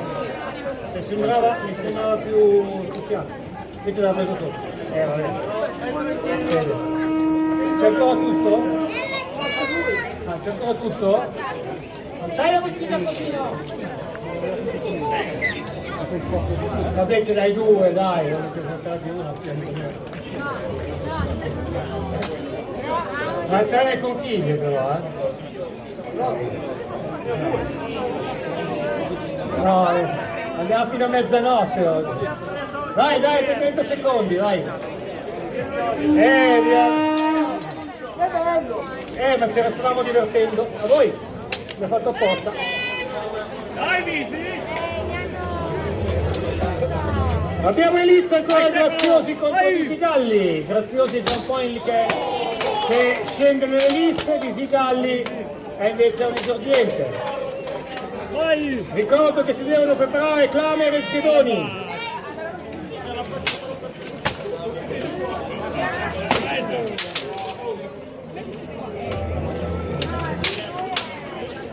Tempo! Passati altri 30 secondi, facciamo che è finita qua, se no ve la giocate a pizza e salsiccia e patatine, non so.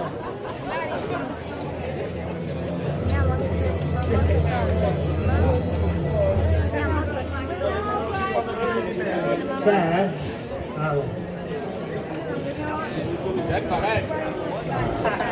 No, sta segnando, non c'è pareggio. Grazie. Graziosi Visigalli sono punti, 19 contro 17, vince Visigalli! Vince l'esordiente contro Graziosi già qualche volta che lo vedo in Lizza. In Lizza, quindi sempre parlando di gente che vedo in Lizza anche troppo, è Klamer.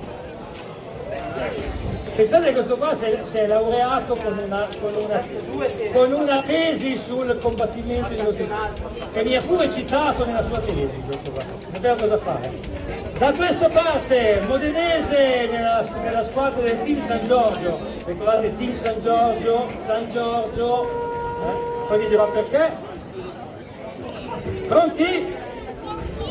Schedoni per San Giorgio, Klamer per Italian Bastard. A voi!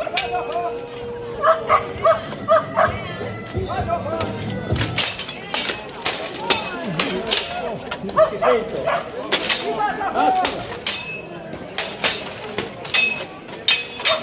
Si preparino Gosatti e Rancati. Gosatti e Rancati.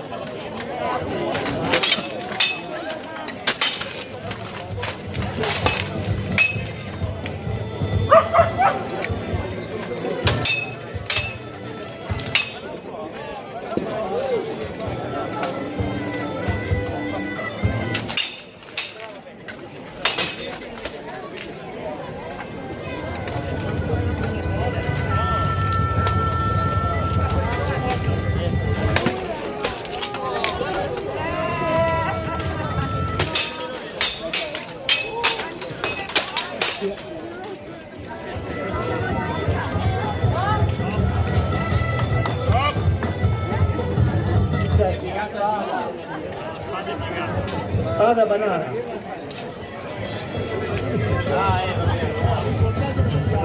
Con colpetto.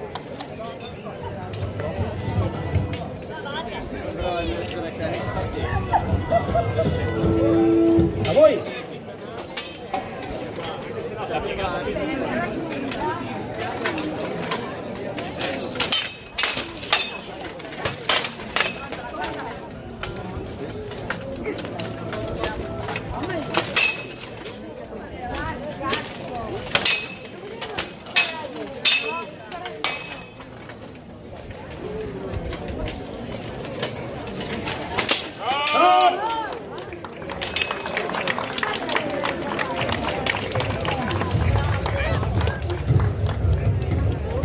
Ricordatevi di questa croce del San Giorgio, non del Team San Giorgio che loro hanno preso giustamente, ma di San Giorgio, perché Alberico da Barbiano, non quello che riceve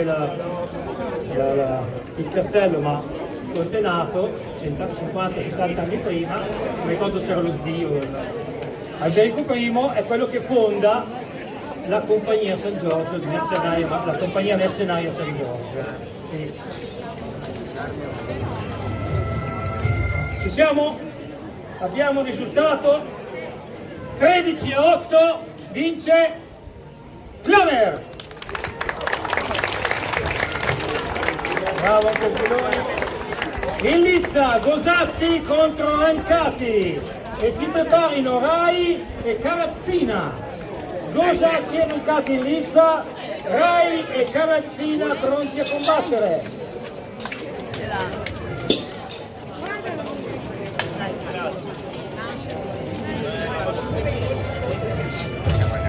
A voi! Dai Jackson! San Giorgio contro Gensi Nominabili. Due squadre che si allenano insieme.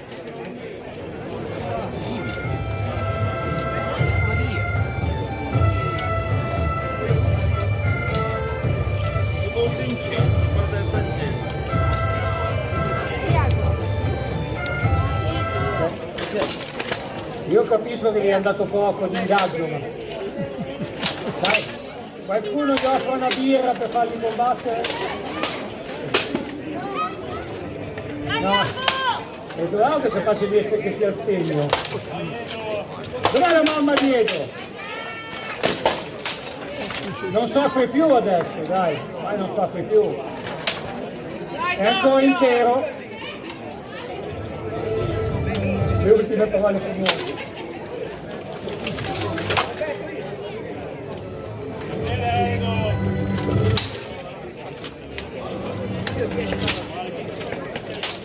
Il tuo coach ti ha urlato accelera Edo.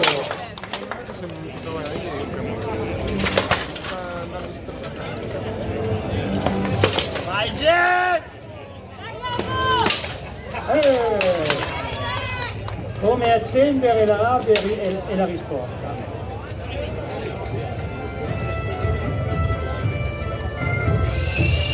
Stop! Tempo! Bravi! Bravi perché comunque stanno tutti giocando molto sul... C'è poco da correre per quest'area qua, bisogna portare a casa la pagnotta. La pagnotta è riuscire ad arrivare tra i primi due del girone, perché sono 4 gironi, noi li stiamo tutti facendo in sequenza per dargli più possibilità di riposo. Stiamo facendo 2 incontri del primo girone, 2 del secondo e viceversa. I primi 2 di ogni girone si giocheranno le finali domani pomeriggio, dalle 15, dalle 17. Quindi il risultato è di 13 punti contro 8. Rancati contro Gosatti, vince Rancati!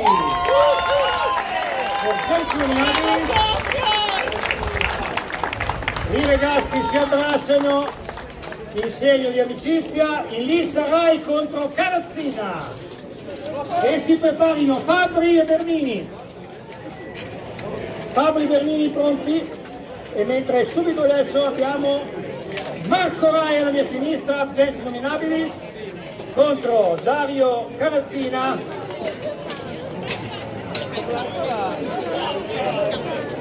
A voi! Carazzina che viene dai Santi e Fanti Milano, ma qui si presenta col guado.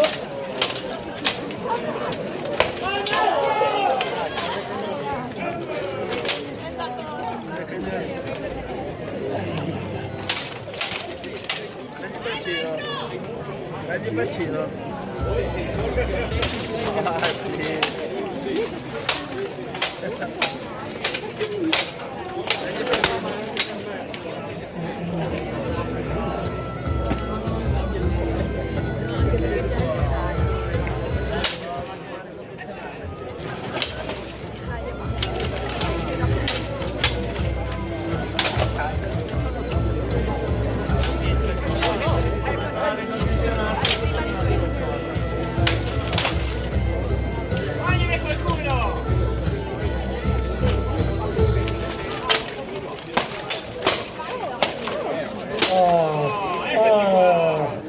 Che bello quando si sente l'impatto così.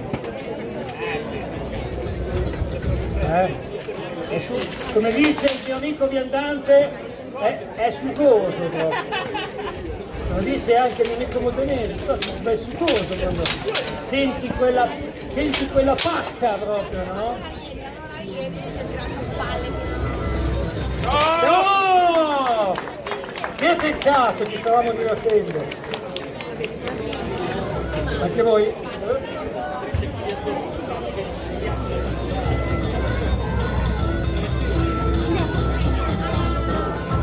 Marco Rai che le ha fatte tutte, le io tranne la prima. Ah no. La prima non è gareggiata però.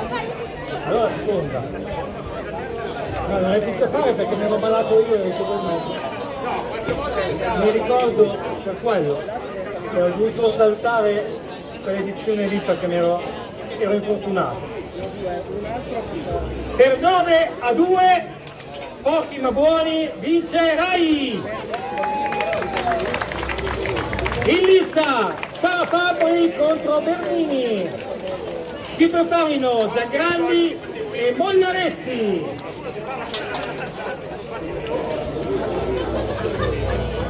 Sara entra direttamente da lì. Hai ragione, perché fa tutto il giro quando si può passare qui?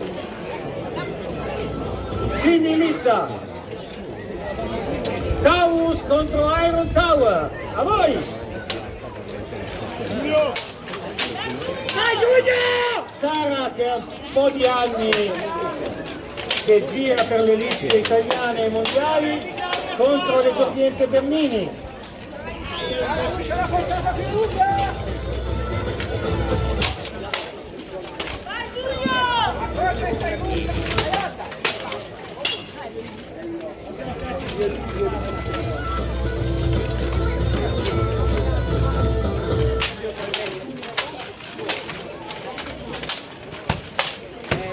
bello! Ancora! Stai alta!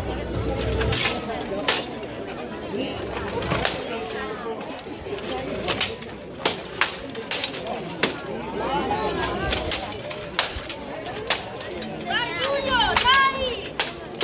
Non mollare! Dai Giulio!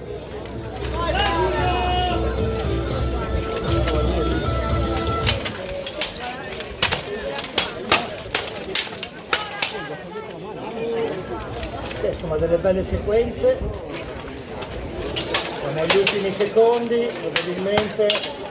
Accelera Giulio!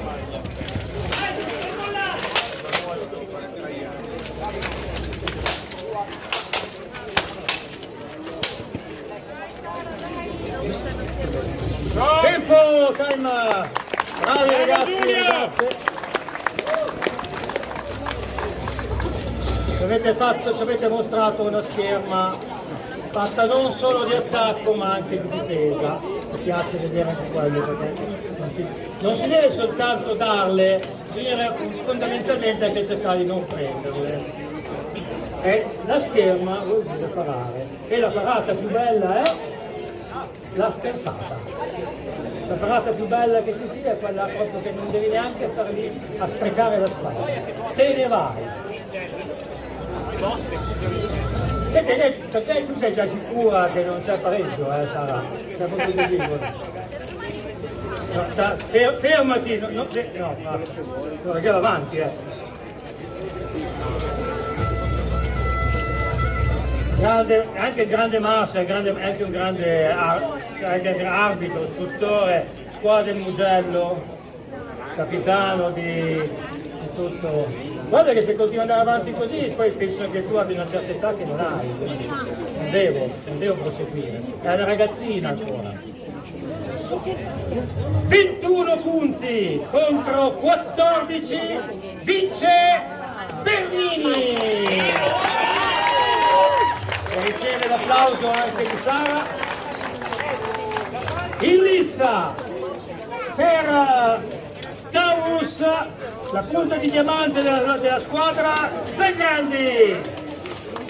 Contro per Cavaliere di Ranan, Andrea Mollaretti, che scende in lizza per la prima volta oggi. A voi! Si preparino Maraccini e Ramelli. Ripeto, si preparino Maraccini e Ramelli.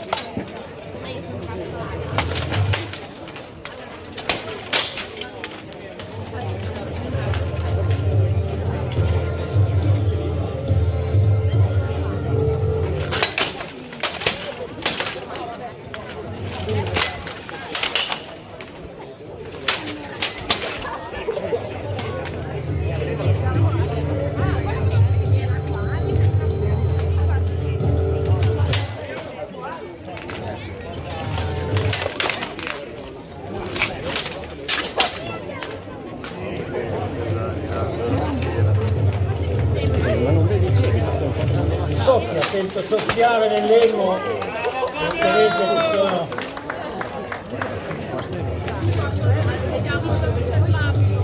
Mollaretti si è messo anche le protezioni delle scarpe, quindi sono un po' lunghe. La casa per parlare, così vede poi il lavoro a casa. Ma scusami, il ring qui, che cazzo stai guardando?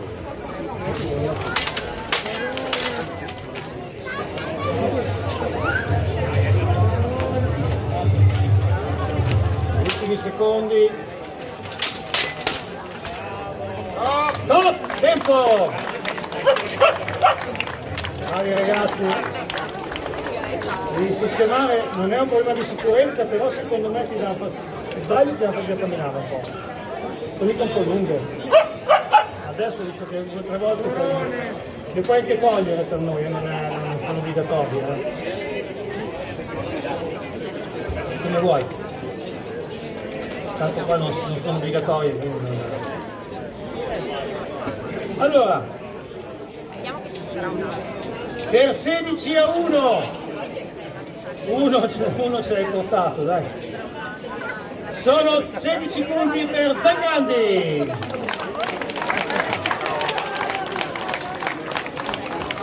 Molti storti, poi ci spiegheranno. In lizza, Andrea Maraccini contro Nicola Ravelli, il Nicca contro Andrea. Si preparino Gino e Rossini. Ecco in lista Andrea Maraccini, alla destra, alla sinistra Nick Ravelli, Vicenzi Nominabilis. Maraccini invece di Iron Tower, da Livorno. A voi! Ripeto, si preparino poi Gino e Rossini.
Stop. Aspetta, no, stop in sicurezza. Ha visto un guanto aperto, aspetta.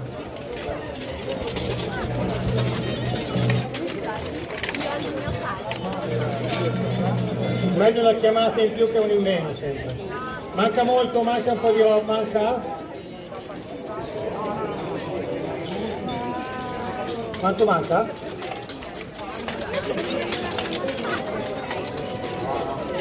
Sì, allora devo giocare. Va bene? A voi!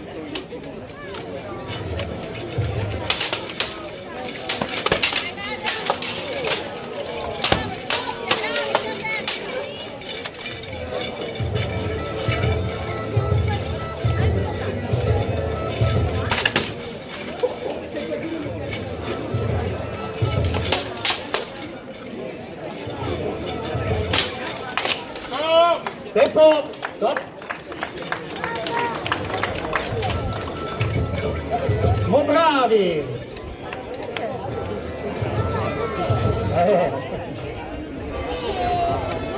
Sarà meglio di loro a berci della birra, un mese fa.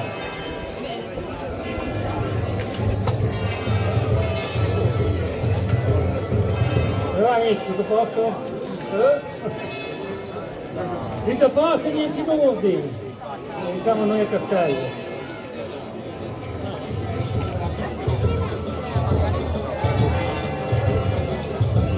Conteggio ancora in corso, sai cosa vuol dire, facendo l'arbitro anche tu, sai cosa vuol dire. Grazie. 19 contro 20, sono più che dovevate controllare bene. Per un solo punto vince il Nick Ravelli.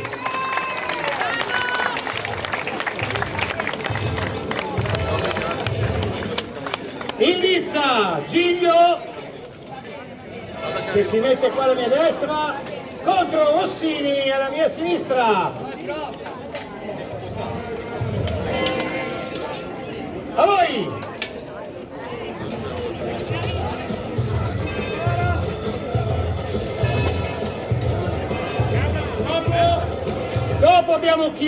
Visigalli. Tiroli e Visigalli dopo.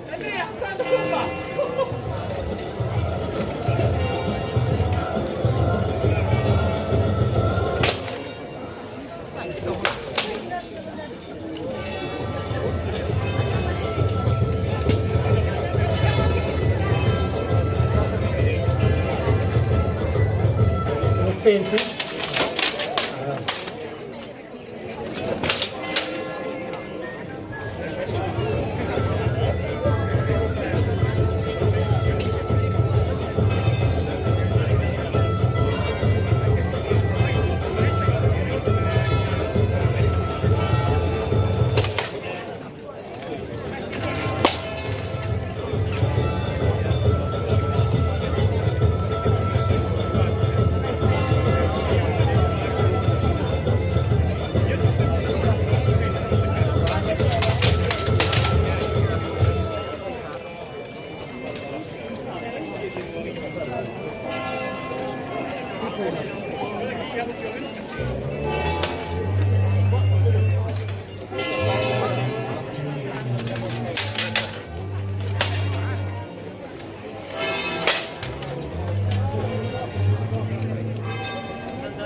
Che c'è un po' d'aria, dai. No, dite che è vero, dite che c'è l'aria. Dite tutti insieme, c'è un po' d'aria, che arriva l'aria.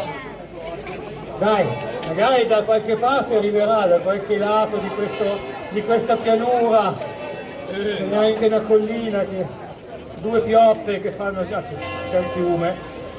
6-2, ve la siete proprio giocata, prima non prenderle, per 6-2 vince Gigno. Inizia Tiroli contro Visigalli e si preparino Lucarelli e Schedoni. Tiroli, Visigalli li voglio qua, pronti per il prossimo incontro Lucarelli e Schedoni. Ragazzi, gioco pulito, non fate rischi. Visigalli già inizia, Tiroli scende ora a sinistra. Tendenzialmente cercate di vincere. Dovete vincere tutte e due, hanno detto. Pareggi su pareggi. Adesso sono detti no ma vinci tu, no ma vinci tu, no ma vinci tu, no ma vinci tu. A voi così smettete di chiacchierare e iniziate.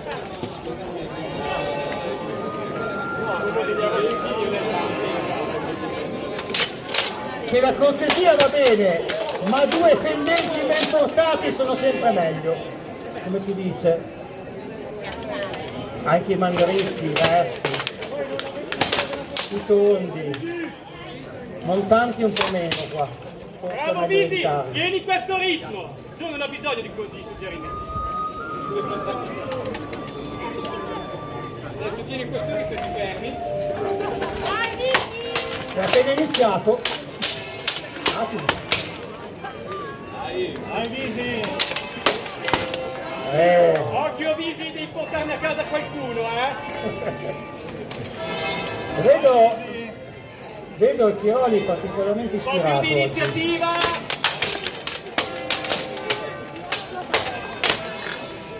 Non sulle lame ragazzi. Ovviamente gioca in casa, quindi. Sai che c'è anche il prete che sta facendo il tifo per te, senti le campane. All out! E ti va bene che non suonano martello, vai. Occhio, Gio ti ha preso il tempo, cambia!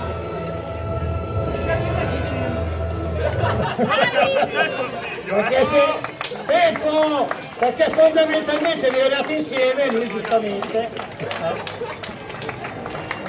Cioè, allievo 1, allievo 2, allievo 1 sei incazzato. Uno è più bravo, se la cava da solo. Non ti chiedo qual è più bravo.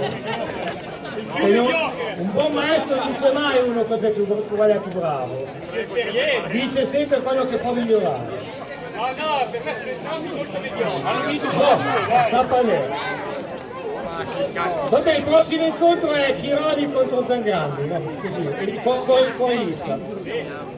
Chiroli contro Visigalli, hanno fatto Chiroli 13 punti, vince. Contento? Vince 13-6. Visigalli ne ha fatti 6. Va bene, va bene. Lucarelli, Schedoni e già in lizza alla mia destra. Lucarelli, campione in carica di Belgioioso alla mia sinistra. Lucarelli per Iron Tower. Schedoni per il Team San Giorgio. A voi! Vai! Klamer e Rancati al prossimo turno. Si preparino Klamer e Rancati per il prossimo turno e siamo a metà dell'opera. Abbiamo fatto, con quello faremo 20 incontri, dobbiamo farne altri 20. Quindi mettiamoci il cuore in pace che è ancora lunga.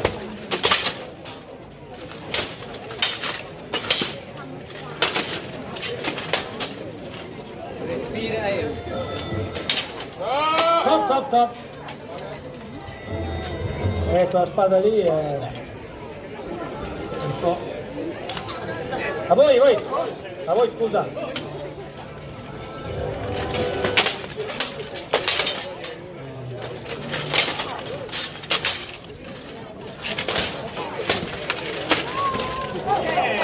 No.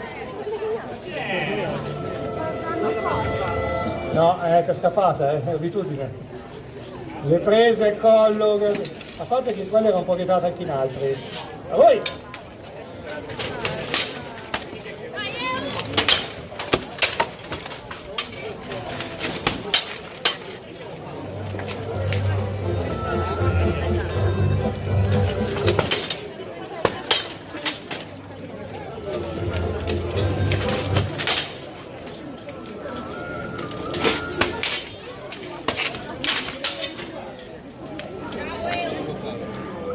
Respira.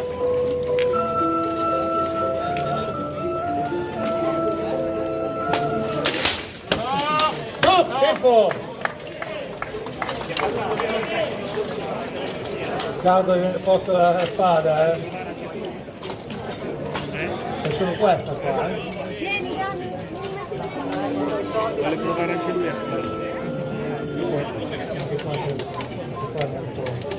no, è continuare a piegarla, non gli fa bene. Non gli fa bene. No, nel senso che c'è solo questa. Qua.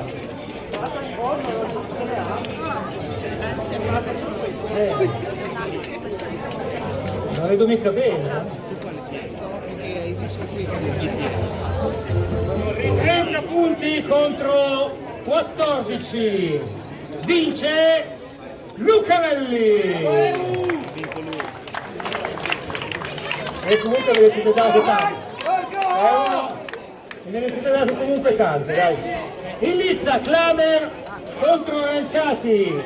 E scavagliamo, siamo a metà dell'opera, quindi in lizza per Italian Bastard, Amedeo Klamer, per Gensi Nominabilis, Edoardo Rancati, si preparino poi Rai e Bernini. A voi! Rai e Bernini, prossimo turno.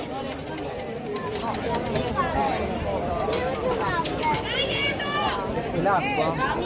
Forte. Forte.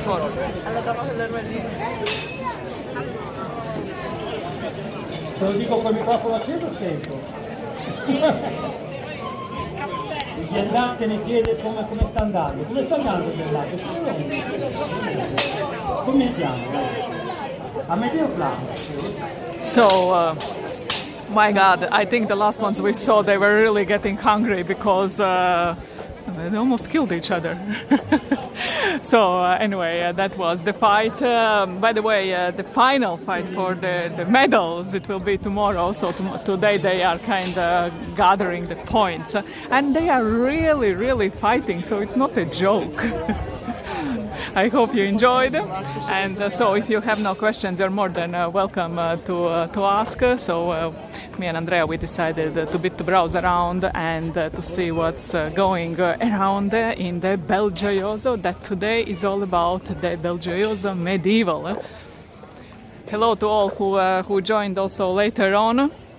Later, I remind, we will have the second stream, already more towards the evening time, so there will be the procession with the historical costumes, with the torches, then the fire show, that I think will be pretty spectacular, because we checked the pictures from the past year, they are amazing, and then grand finale, concert, all performed by women. Whoa. That's dangerous. Facciamo una cosa, tu filmi, io streamo, tieni questa roba. Cambiamo le chiavi. Sicuro che li prendi con quelle, pennarelli? Ok. Va bene, allora mi devi dare l'altro braccio, tesoro. Questo a te sarà. Quanto ma? Ci filma. Ok. Vai, vai, vai. Ok. Prego.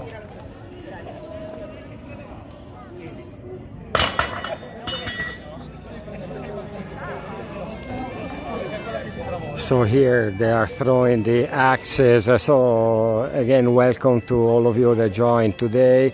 A bit hard today to live stream because of the heat. Very, very hot here at the moment, around 35 degrees.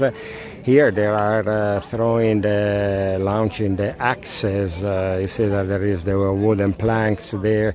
And there is a guy, of course, teaching the one bare chest. Then there is another guy that is trying to hit the wooden planks there. Then on my right, they are doing some shooting with the arches. Okay, I don't know which one to watch first, also because we need to stay a bit distant. They put some ropes and fences here that we cannot go any.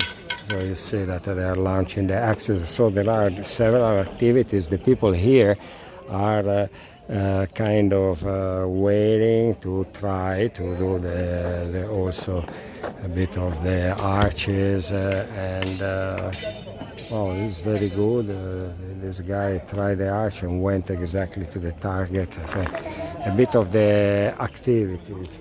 Very hot, very, very, very shade. I mean, no shades almost, and then you see there are people here that are.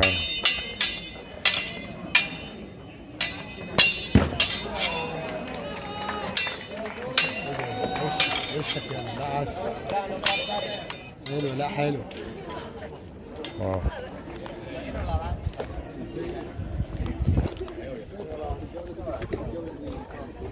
Hard to see also the chat from here because the reverb of the sun. Plus you see that they create, let me see here in the shade the comments in the chat.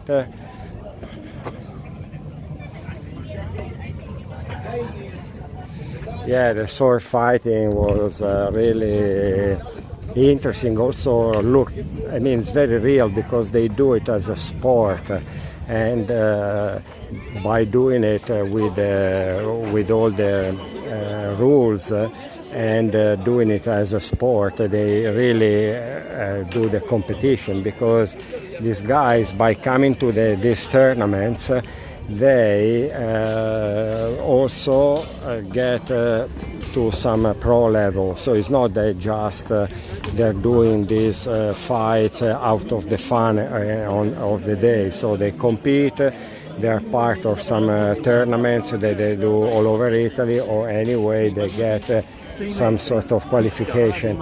So today is the tournament that leads towards the finale tomorrow. So tomorrow is the final fight. In the meanwhile, here you see that there is a bit of the presentation of their weapons and protection, helmets, and so you see here swords. So it's very, very interesting festival. Then you see here are all the guys that are now a bit resting, a bit in the shade. You can imagine wearing all this heavy gear, equipment here, but very, very interesting to see the gloves, how they protect themselves. Kind of super interesting. And we remind for the people also that just joined today that this is really medieval, originally, like not even a hamlet. Everything started off the castle that they built here in order to control the area, because it's from Milan leading towards the south, although not in the main route going towards the Pavia. It's a bit aside, 25 kilometers on the side of Pavia. But why? Because there were lands, and these lands they were also very important for the hunting. In fact, at the time of the Visconti, we are talking about medieval times, here this territory wasn't allowed to the other people to enter inside here, because again it was some place related to the hunting. So it was for the Visconti family hunting. Then here they're cooking and getting ready for tonight. So here they're doing, for instance, rice, €5 the portion, arrosticini, which are made out of the sheep meat, very, very tasty. The spikes with all the sheep meat. Then here they're selling also, let me see, so there is a bit of a market. So here, for instance, there are papers divided by the days, the month, and they explain what is going on during that day or that month, and there are a bit of the story, what happened during the day in the past. Then here there are all the names and the meaning of the name. And then here you see they're selling nice leather bags, leather objects, and then horns that are fully functioning. Before there was a guy that was kind of trying them and blow inside, you could hear the noise. And then also for the kids, the swords made out of the wood. So, and also a lot of items made out of the leather and the woods. And then of course they try also to recreate the style, medieval styles. Here are the pipes, the horns. So they're trying to sell also interesting jewelry that recreates also the medieval shapes. Then of course here they're selling wine, also actually made out of the, actually here is out of the honey. So honey, and then the spices and honey. No. Then here medieval beer, so probably they're doing the beer out of some ancient process, antique process. And then of course a lot of the jewelry, minerals, again leather, belts, so all these kind of nice items that you can buy as a souvenir for the day, but also, I mean, pretty nice handmade stuff and made out of, you know, simple materials like the wood, the leather, copper.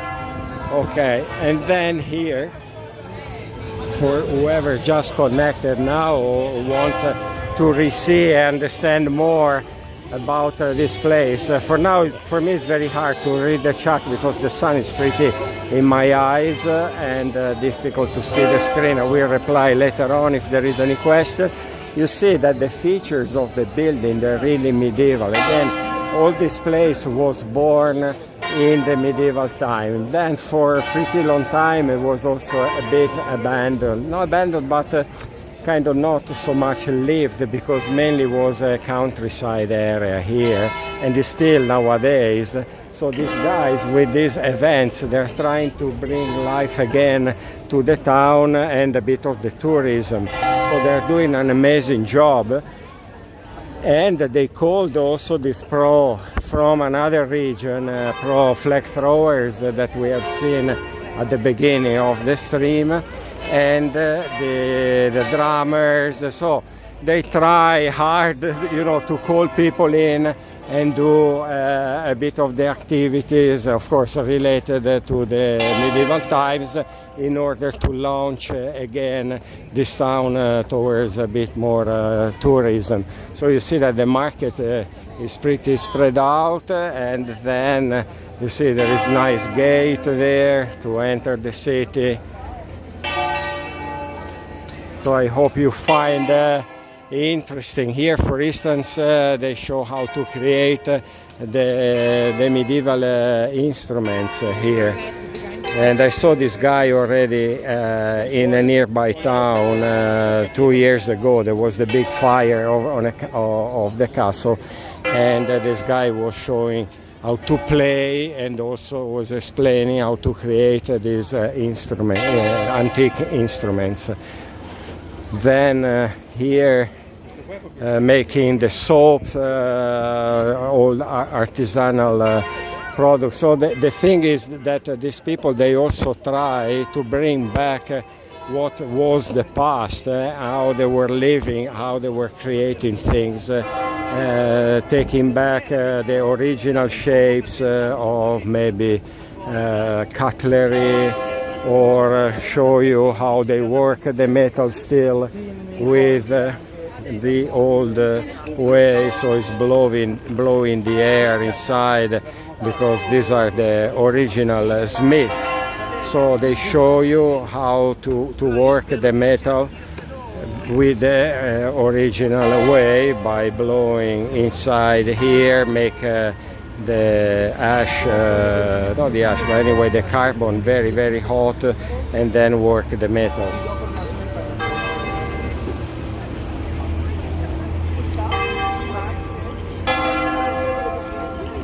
Oh, here is a bit of the shade. I might be able to read more of your questions.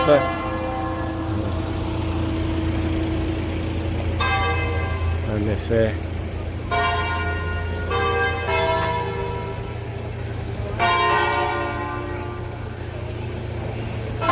Yes, very nice atmosphere. Plus, we are reminded that later on there would be a concert, and before the concert a procession with torches and then some games with the fire. So we start the second stream at 9 p.m.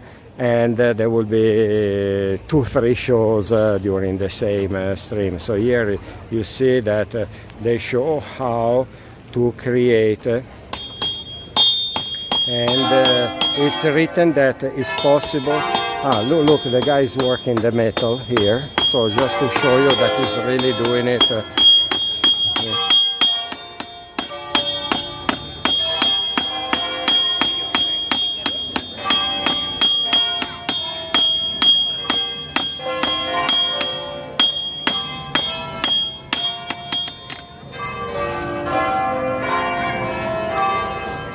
So he's really doing it in the original way. So you see, it's putting the metal inside the charcoal. That must be very, very hot. Plus, it's keep blowing there with this big, I don't know how to call it, but you see that is a kind of leather together with wood. He created a system to blow the air inside. So it's all real. It's not something fake made for the exhibition, but it's a real old style to create all the tools made out of the iron that you see now is taking it out very super hot. It's almost totally red, so you see here. So it keeps blowing. It's using the hands with everything, even to blow the air. It created the sort of a big ventilation system.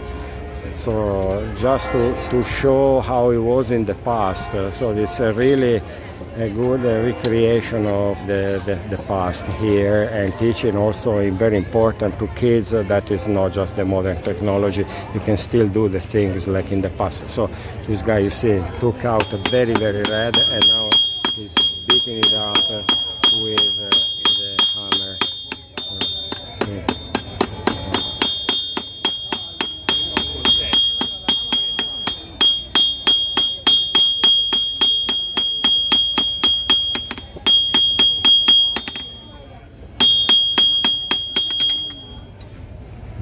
This is very good.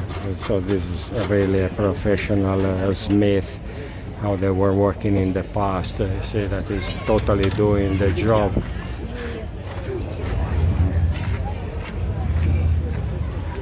So you see that is also somehow showing to the kids and teaching how things were working in the past. So just keep putting new charcoal in order to create always the hot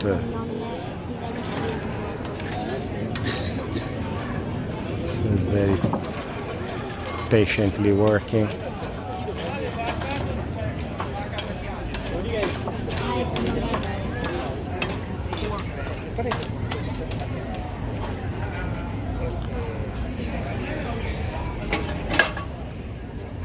So I hope you find all interesting what we are showing. Maybe in some countries these things they totally don't exist because they really belong to the past, to the medieval times, and these people, they keep carrying on the old traditions.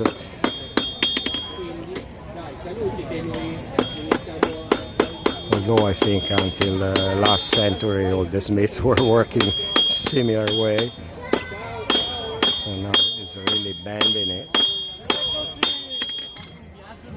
Oh. Amazing. So okay, we can move forward.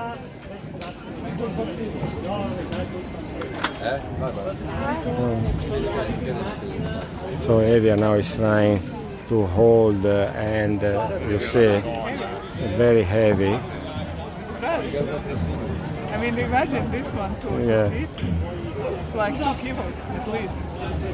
So yeah, looks very heavy. So you need to have big muscles for you know, handling. Yeah. Plus you need to wear the gloves. So I mean, they are heavy. Imagine all this to fight in the 30 degrees.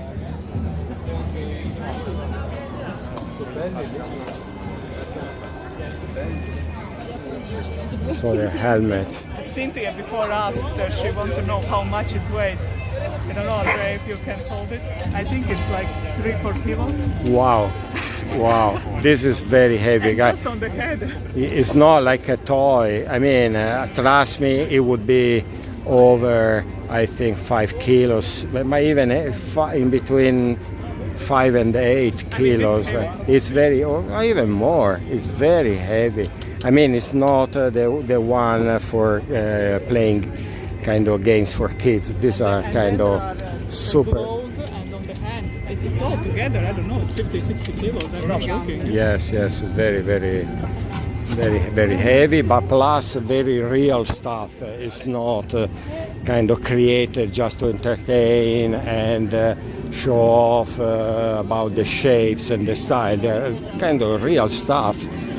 And these people that they usually do these markets here in Italy, most of them, they are really into this kind of things, and they keep going from market to market and from show to show in different towns, and it's really nowadays their life, because luckily here in Italy they started a bit of the movement related again to medieval and Renaissance time.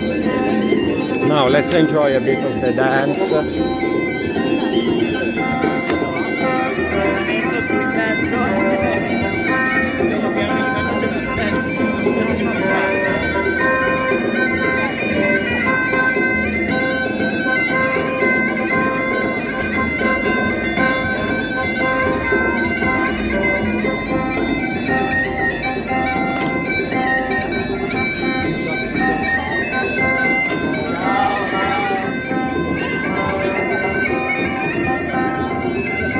No importanza.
Okay, so very good. You see that there are a bit of the acts around. plus it's just a presentation now of all the place, also because as I said, there will be a second stream later on. So here, for instance, there is the stage where later on there will be the concert as a final act of the day. Of course, we will be here attending also the concert. Here you see the castle from the back side. We can wait also that the sun goes a bit down because it's still pretty strong, and you see that this part looks a bit more defensive here, so a real medieval original structure. And by coming from Milan down here, you see also other castles here and there. Some of them, they are totally destroyed, fall apart. Why? Because there is no maintenance, so hard. In the past, in Italy, especially around medieval Renaissance time, there were so many of these castles, but some of them, they were very small because they were probably just the residence part or defensive point of checkpoints, because Italy was fractioned in a lot of small lands and territories, and they needed to be all checked. Then there were people that they were more powerful, like dukes, that they were owning all these territories, and they were giving, you know, to smaller noble families those lands. Sorry, 1 second here. Okay, sorry. Okay. And they were giving to families that, of course, they were working for them or they were cooperating with them, and in exchange also sometimes they were giving the lands to them. But still they were protecting the main family. In that case, at that time, was the Visconti.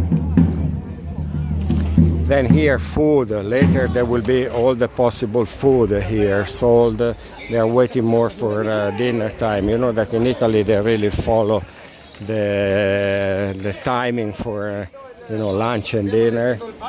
Then here there are the jugglers that they are making a bit of the shows here and there.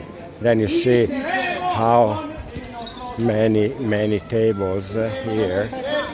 Then if the church is open, maybe we might enter also inside the church. So you see the amount of the tables here, how many tables there are. So they are hopefully waiting for, a lot of people here. And that will be later for the dinner, yes. The town itself is not that big. We are talking about 5,000-6,000 inhabitants. And I think it's also pretty well connected with Milan and Pavia, especially Pavia. Then here, old ways also how to cook the meat, everything. What they do here is pretty old style and medieval style, but it's good, I think, because they are also showing how it was working in the past, and that even nowadays it's still possible to do things without the super modern technology. Actually, this movement of people really goes against. So you see here, for instance, he put some meat barbecuing, and for anyone that loves meat, this is pretty inviting because it's really cooked old traditional medieval style. So amazing kind of, and the looks, everything so juicy. Plus you see that the grease is also leaking inside the charcoal, so creates this also flame that lasts a bit longer.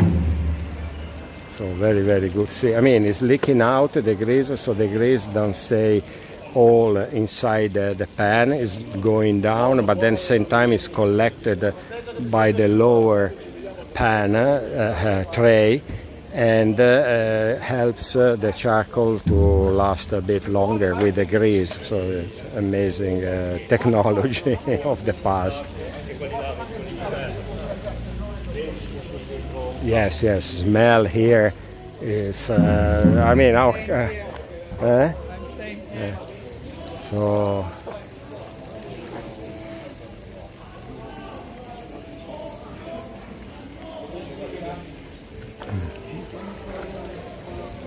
Yes, smell is, can you imagine, wood and meat with the nice grease leaking out and going on the wood burning, so it makes just a perfect scent.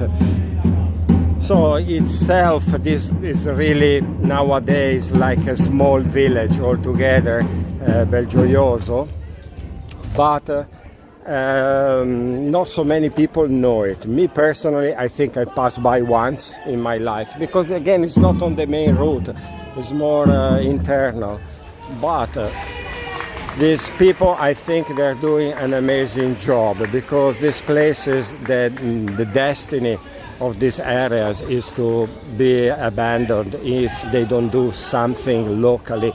Why? Because there are no jobs. People, they are trying actually to move to the cities, especially Milan that is nearby, or to find easily, I mean, at least have more opportunities, jobs, and then of course for studying.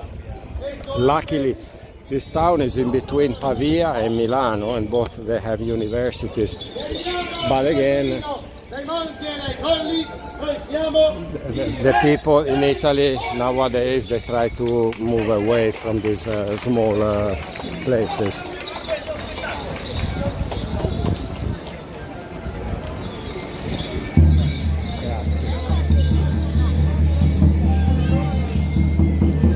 So now let's see if the church is open. We can also check it out inside.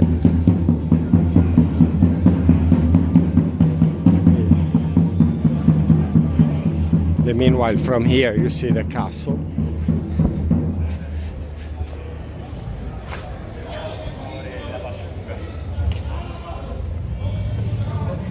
Let me see if it's possible to enter.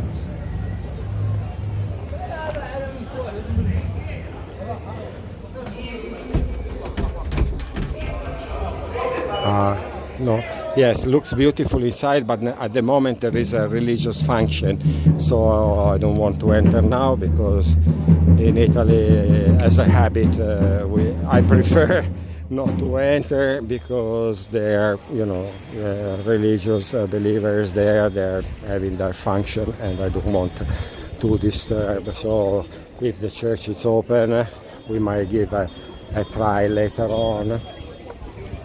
So anyway, here, just in case, pasticceria, gelateria, so there is bakery, pastry shop, and then you know, a bit of anything here sold, so like a mini market, and here of course beers, bars, and so on.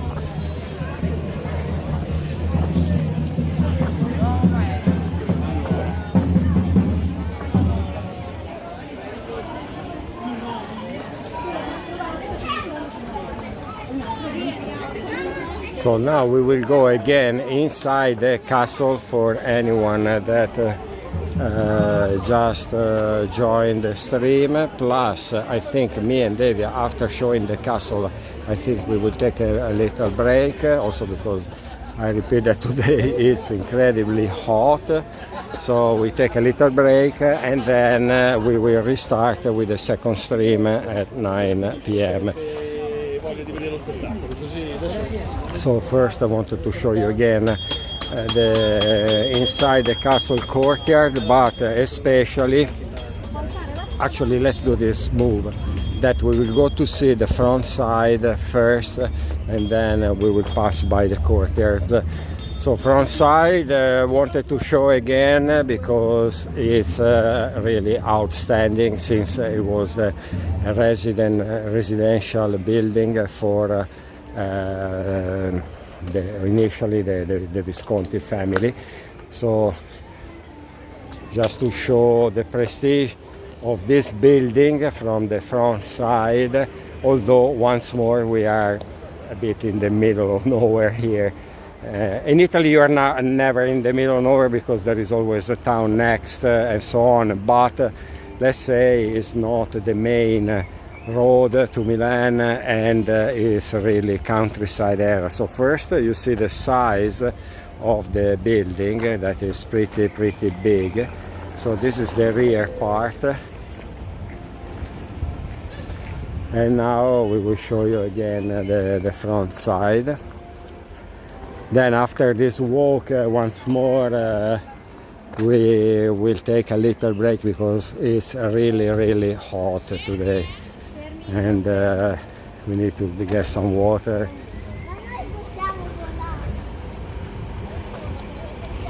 So the Visconti family gave later on this land to another family coming from the Emilia-Romagna region, later called the Belgioioso, like the name of this little town. Although there wasn't really the idea at the beginning to have a town here, it was more creating a sort of a control point of the lands.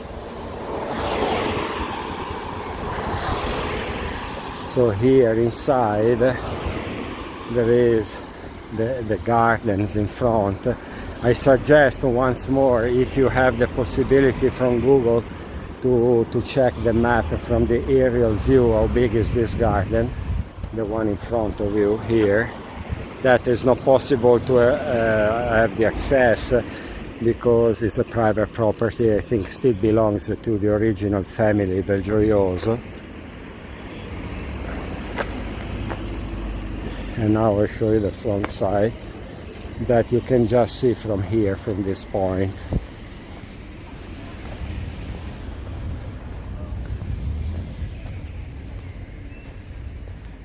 Very hard also to read the chat because it's too bright for us.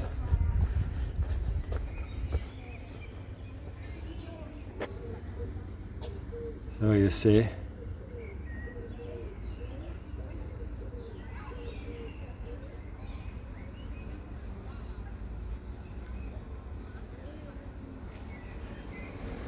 Very big, with all the moat that of course in the past there was the water here. Now it's all with the grass, but you can see that here for protection there was the water all around.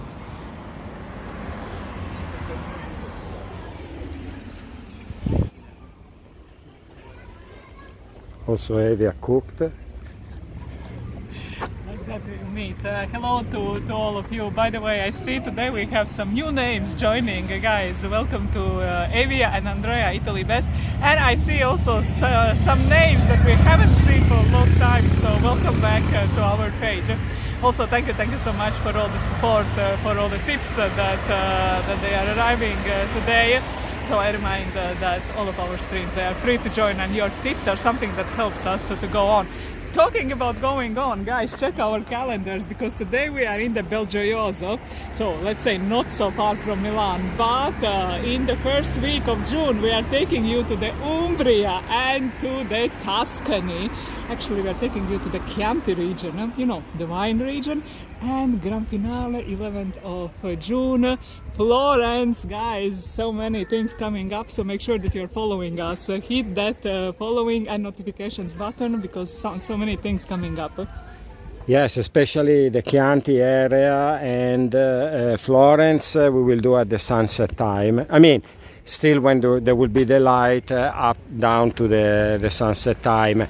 Then Chianti we will be 2-3 days around there, and we uploaded and updated our calendar with some sort of a surprise stream. I mean, we just give you the reference time that would be 3:30 and 6:30 Italian time PM.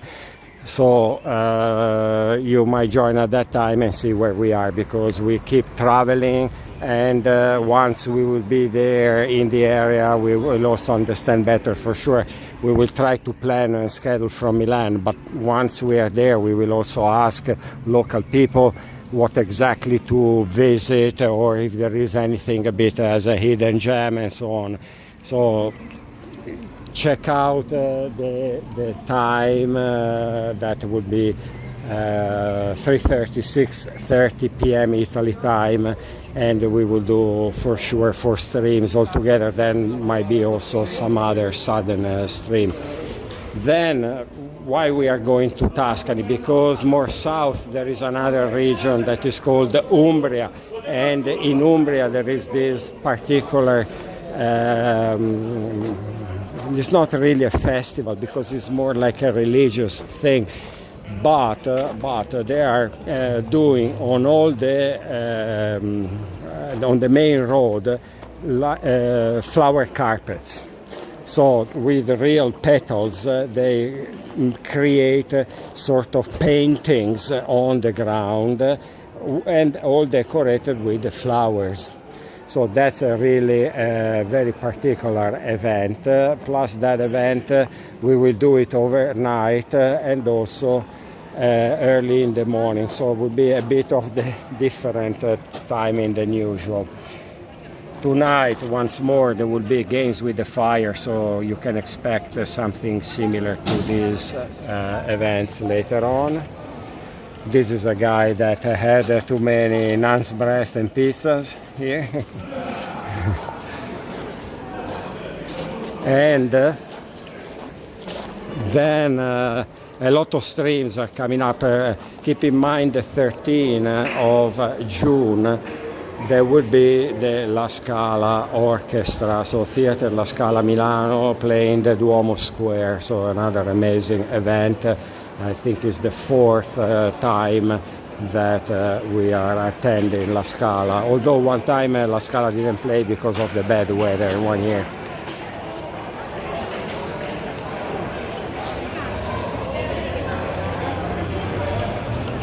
So this is the inside the courtyard. There are all the games made out of wood.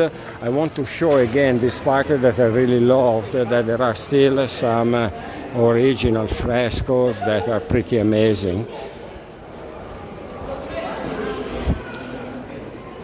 Plus the recreation of beautiful costumes that I will show in a while by going out. So then there are also the underground that we don't do because there is no internet. I will go there, try to video record. So you see how beautiful are the frescoes inside here. So again, this part is visible to the open to the public, especially during these festivals. And we have this amazing opportunity to see these beautiful paintings that you see that in many parts, like here, they were probably damaged, and they managed to preserve. So you see, until that point, they managed to preserve and probably restore it, and then some other parts got ruined, maybe by the humidity and the time, of course. So pretty amazing stuff. That you might find in Italy, even in the countryside, because as you know, Italy went through medieval and Renaissance in full.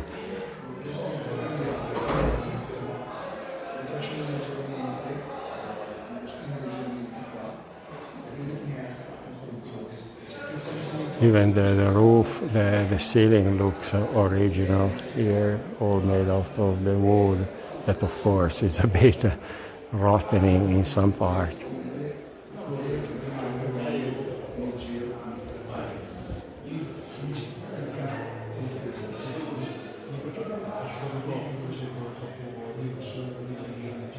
So here actually there is a recreation of what was the land at the time, probably of the medieval times. So they see that there is here the main castle, and then here all the lands, and not far here there is also a river that I want to find out where this river is. So here you see that so of course it was the source, main source of water, either of the people that the families and workers here, and then so here is all for farming. So they did the students of the area this amazing project of recreation, how it was during the medieval times.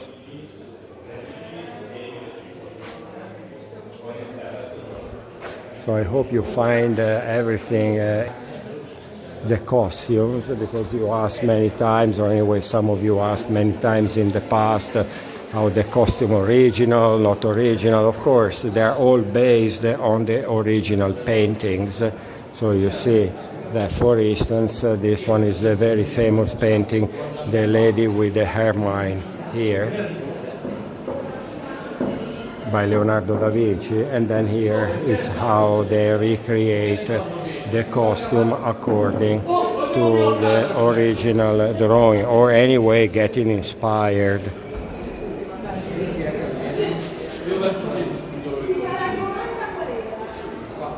And then out of these old paintings, they try to recreate, and then of course historical books and so on, they try to recreate how these people were living, what were their rules, their life, the food, and so on. So you see, this is the original.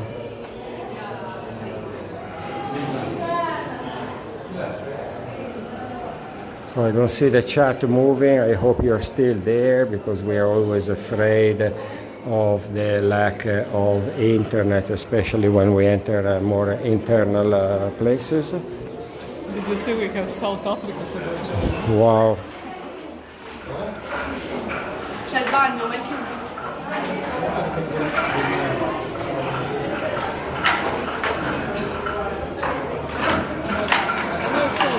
I think now we really have touched all the continents, all the places.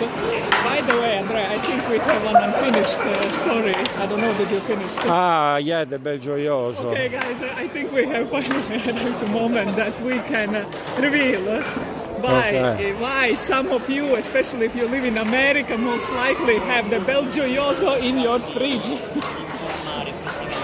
Okay, so thank you, Cinzia, for confirming everything is fine there. So, Evia, you want to finish to explain? Shall I finish? I don't know, as you want. Okay, I explain. So, where was I when I was explaining? I was explaining that in America there is this Belgioioso, so the name of this town, pretty famous there about cheeses. So why? Is there any connection, any relation? It seems that according to what we found here in Italy as information, that almost the 70% of the mascarpone cheese in America in the supermarkets is created by this Belgioioso brand. Okay, and also there is mozzarella, other cheeses produced by Belgioioso brand. Why Belgioioso brand? What has to do with the town, and why they call it that way, and so on. So I was explaining that in the past there was already a family down Naples area, so south of Italy, not close to here, that was producing a typical traditional cheese of the area. And this family that has a totally another name, because it's called Auricchio. Auricchio is still here in Italy produced by the Auricchio family, and is this cheese that you can find in all the supermarkets. And at some point they started producing this cheese called Auricchio in a pretty massive way, and they needed more milk, and they couldn't find it in the area. So some part of this family producing this cheese decided to move to this area where we are now, that is north of Italy, and started using the milk from this area. So at some point they understood that there might have been a business also in the States, also because they started exporting this cheese. And they said, okay, why don't we do the same? We go looking for the milk in America, and we started commerce in America. And part of the family went to America and went to Wisconsin. That's the area where they moved. And by some legal regulations or decisions, in the end they decided they couldn't use the name Auricchio. Okay, why? I think the main reason was that they were not using anymore Italian process and products. Okay, so they needed to choose another name. And since this family that moved to Wisconsin came in the end from this area, okay, so the grandson was born here in this area. So again, started south of Italy, they moved here, some of them, and then these people that were here, they moved later on to the States. And they decided to give the name of this town. Why? Because they were, let's say, in the end coming from this area, and also because the name of this town means beautiful joy. So bel means beautiful, bello, and gioioso, joy, like in English. Okay, so similar words. Can you pick better name for the cheese? Beautiful, joyful. So Belgioioso. So that's the name. You might find it especially in the States, pretty famous. Okay, Belgioioso.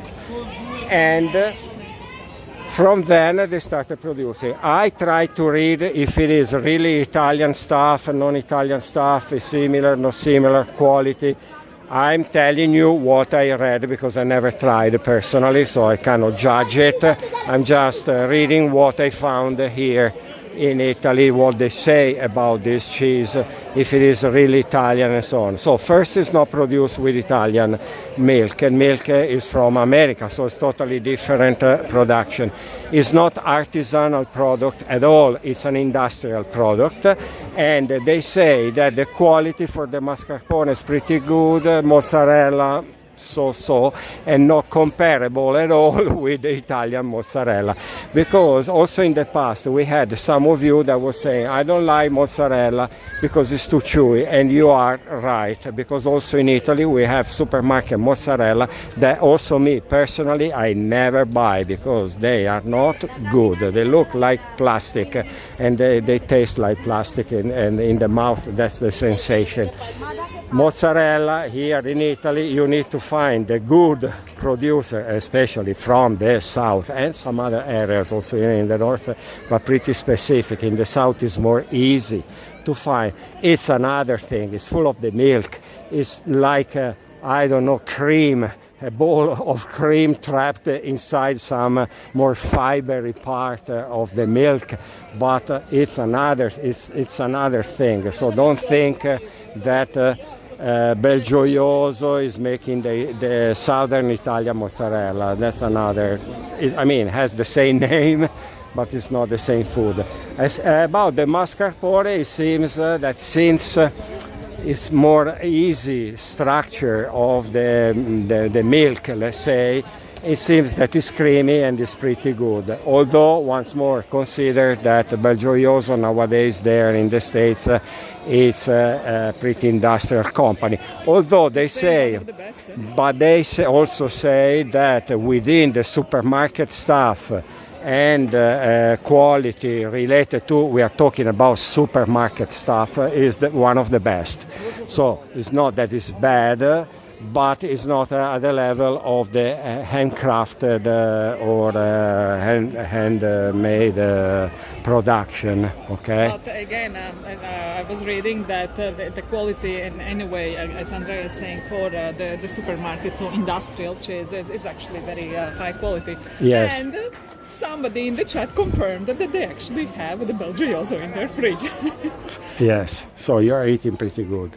Okay, there is still the religious function, so still we need to wait, so we keep walking open to questions. Now actually I will go to some shady part and try to read the chat, because at the moment I still cannot read it. It's too, let's say, sunny and bright in the screen, and it's not easy. By the way, going back to the story of the Belgioioso and the cheese, in some our previous streams we were talking about the desserts, Italian desserts, and of course one of the most interesting ones to make, of course, is tiramisu. And for the tiramisu you need to have the mascarpone cheese. And now we know what to suggest, at least for our American viewers. Belgioioso, because we know that they are producing 70% of the mascarpone of the, let's say, the big supermarket chains. So guys, you can make the tiramisu because we know you have the mascarpone. Yes, yes. Okay, let me see the chat if there is any good question here. And also if you are liking these streams, so let me see, Polly ricotta. How is the ricotta rated? Rated, okay, sorry, because me, I'm almost deaf and also almost blind. So guys, I'm getting older and older here. So read the comments, let's read a bit of the comments, go. Let's see if there is any question here. There was about the photos. So whoever is taking the photos from our streams, so the print screens, first you can share them on our specific group that we created, that is called Share Your Postcards. You can find it in our page, Evie Andrea Italy Best, so exactly same name as our YouTube channel. By the way, whoever is new with us, you can follow our Facebook. That's where we announce all of our streams, where we are going, what's happening, and so on. There you can find also the link where to share your photos. So I know that some of you are taking photos today, and there is this competition of the Belgioioso-Medieval Festival that if you go to their website, I'm not sure, can you upload also from abroad? You can try. So first you can share on our Facebook, but maybe if you have some, I know that some of you got some funny catches of funny faces, you can try.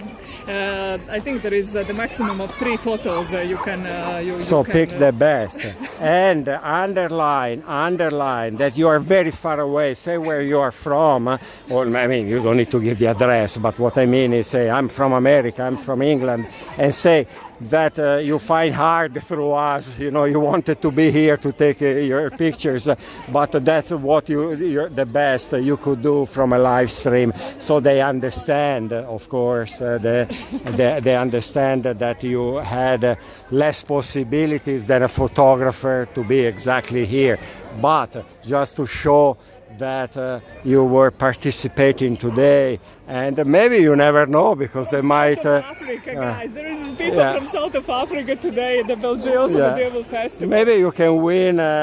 I don't know, some little souvenir, a memory, or maybe even a money prize of 50 euros. It's the 50 euro Amazon voucher, so Amazon is global thing. So it's a global thing, but again, a side of the voucher is just the happiness of doing and fun. I think if they already pick your photo on the website, I mean to be published, because they publish the photos from the previous editions.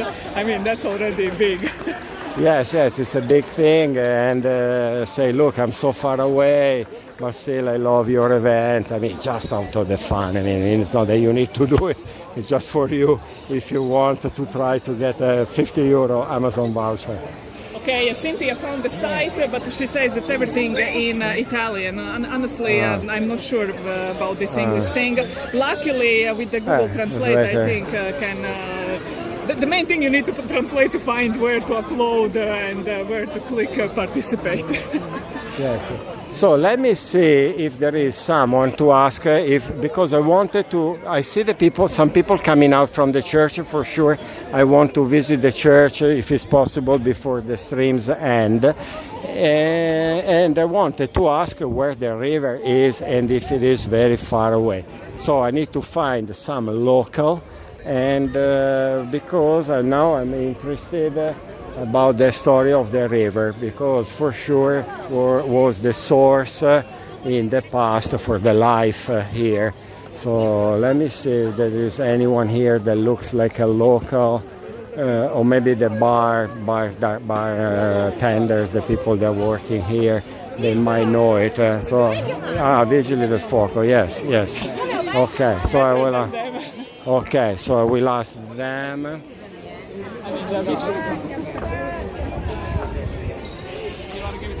Sì, tieni un attimo questo.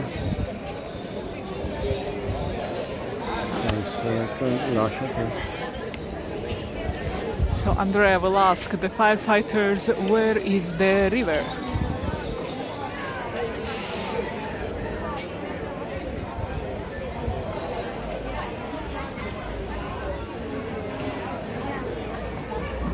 What a day today, and we still have the second stream with all the night events. So the procession of the costumes with the torches, then the fire show, then also the music band.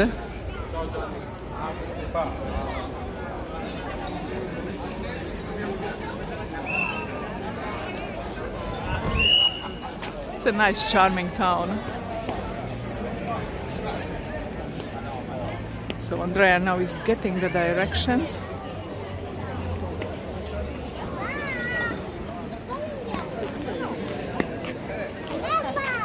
Papà prende la palla. Anche tu? Sì. Papà, anch'io. Dove vai? Io qua prendo, la porta. Anche se non viene non la prende.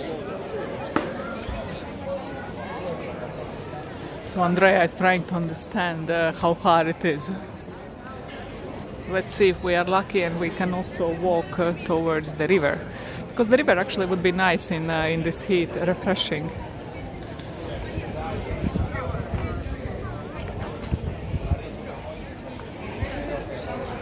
So meanwhile, while we are still here waiting, if we are lucky also if the mass is finishing and we can enter the church, I remind that now is the perfect time to give us any questions and also the feedback. So Andrea will check again the church, if there is.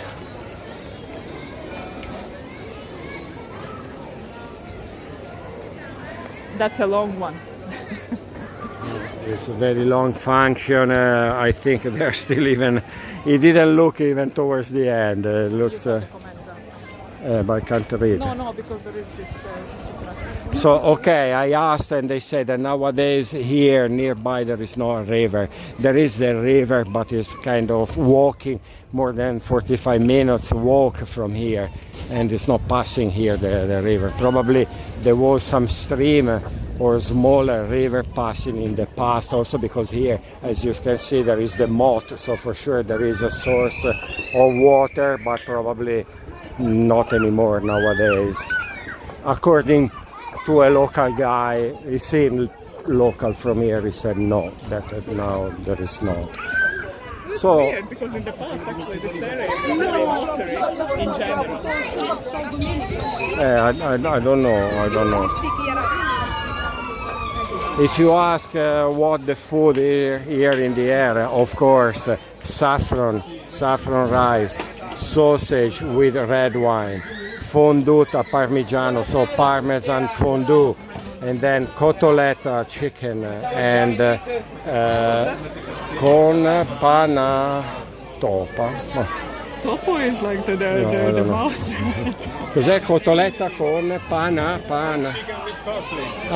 Con panatura forse? Ok. Okay. They make instead of putting the breadcrumbs, they put the cornflakes to make a bit sweeter. They fry with that. Yeah, but he said in the way like you don't know. No, exactly. But usually they say, but you don't know.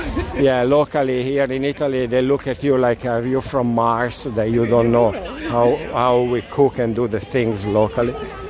So, okay, there are some jugglers around and so on, but I think that now me and Devia, I keep saying that, we keep walking because also we are explaining things.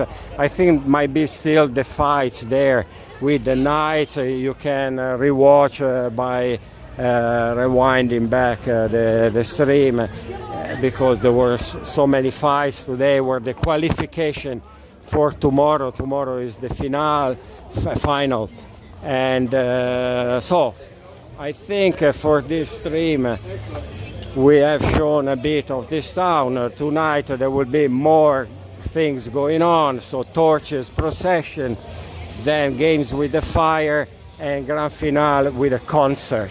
So exactly in 2 hours, exactly 2 hours starts the next stream. Yes, so now we are taking a bit of a break, drink, especially drink, guys. I need water, and also charging fully the phones and the gimbals. Look at the... Here is a nice picture. Okay, this is the winner.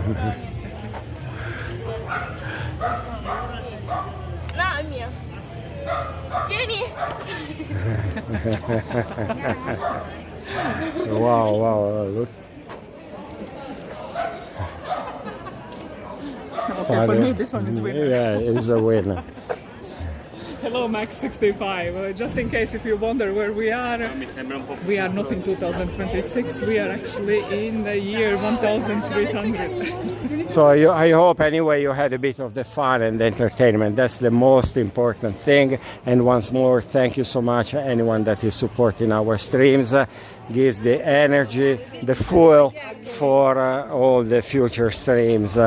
And you see that our calendar is getting busier and busier with streams. Once more, Tuscany and Umbria are next door, so 6th of June, and then in between anyway there are many other things that either we will show from our home studio or from some new location.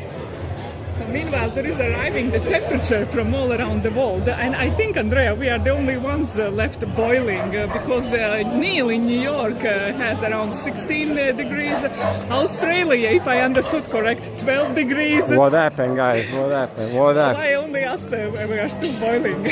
So here they're still fighting. We wanted to stay more, but also we wanted to show a bit, but you see that they're still going on with the fights. So we invite you to rewatch what we previously live streamed. We just say that the fights, they last 1 minute and a half. They did on purpose a very, very small ring here, octagon shape. They did it on purpose, so the knights, they don't get away from each other, but they must fight. So very, very small ring where they need to fight, and in 1 minute and a half they need to count. The referees are counting the points, so how many times the knight is hitting the other knight in parts that could be I would say important for the life, so arms, legs, the waist, or of course the head, the hands. So all these parts that are vital for a knight, if they're hit with the sword, it means that are giving points, and by getting the points, of course, they are winning and passing to the next level.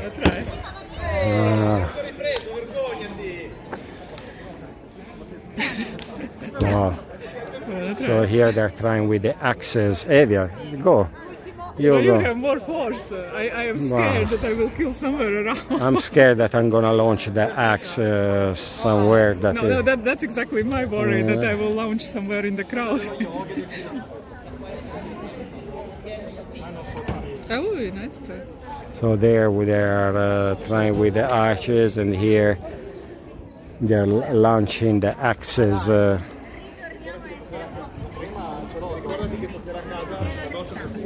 So thank you so much, whoever joined, and with these beautiful helmets and swords, we say see you later to the next stream, and thank you so much for joining us today. Thank you again to anyone that supported us. This is the last photo of the day. Actually, the last is the face of Evia that is boiling. Yes, thank you so much all. As far as I understood from the chat, only in Belgioioso or in Italy right now we have 30 plus degrees, so I think right now it's around 30, 31. It was a bit hotter earlier on.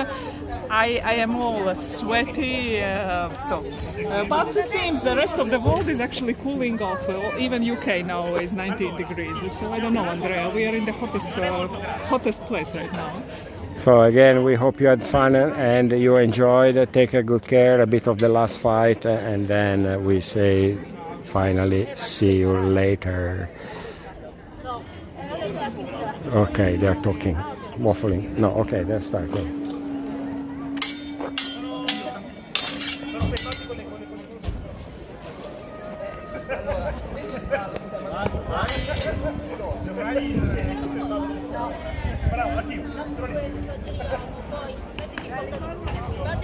Okay, she's also a bit teaching. Okay, guys, see you later. Kisses, hugs.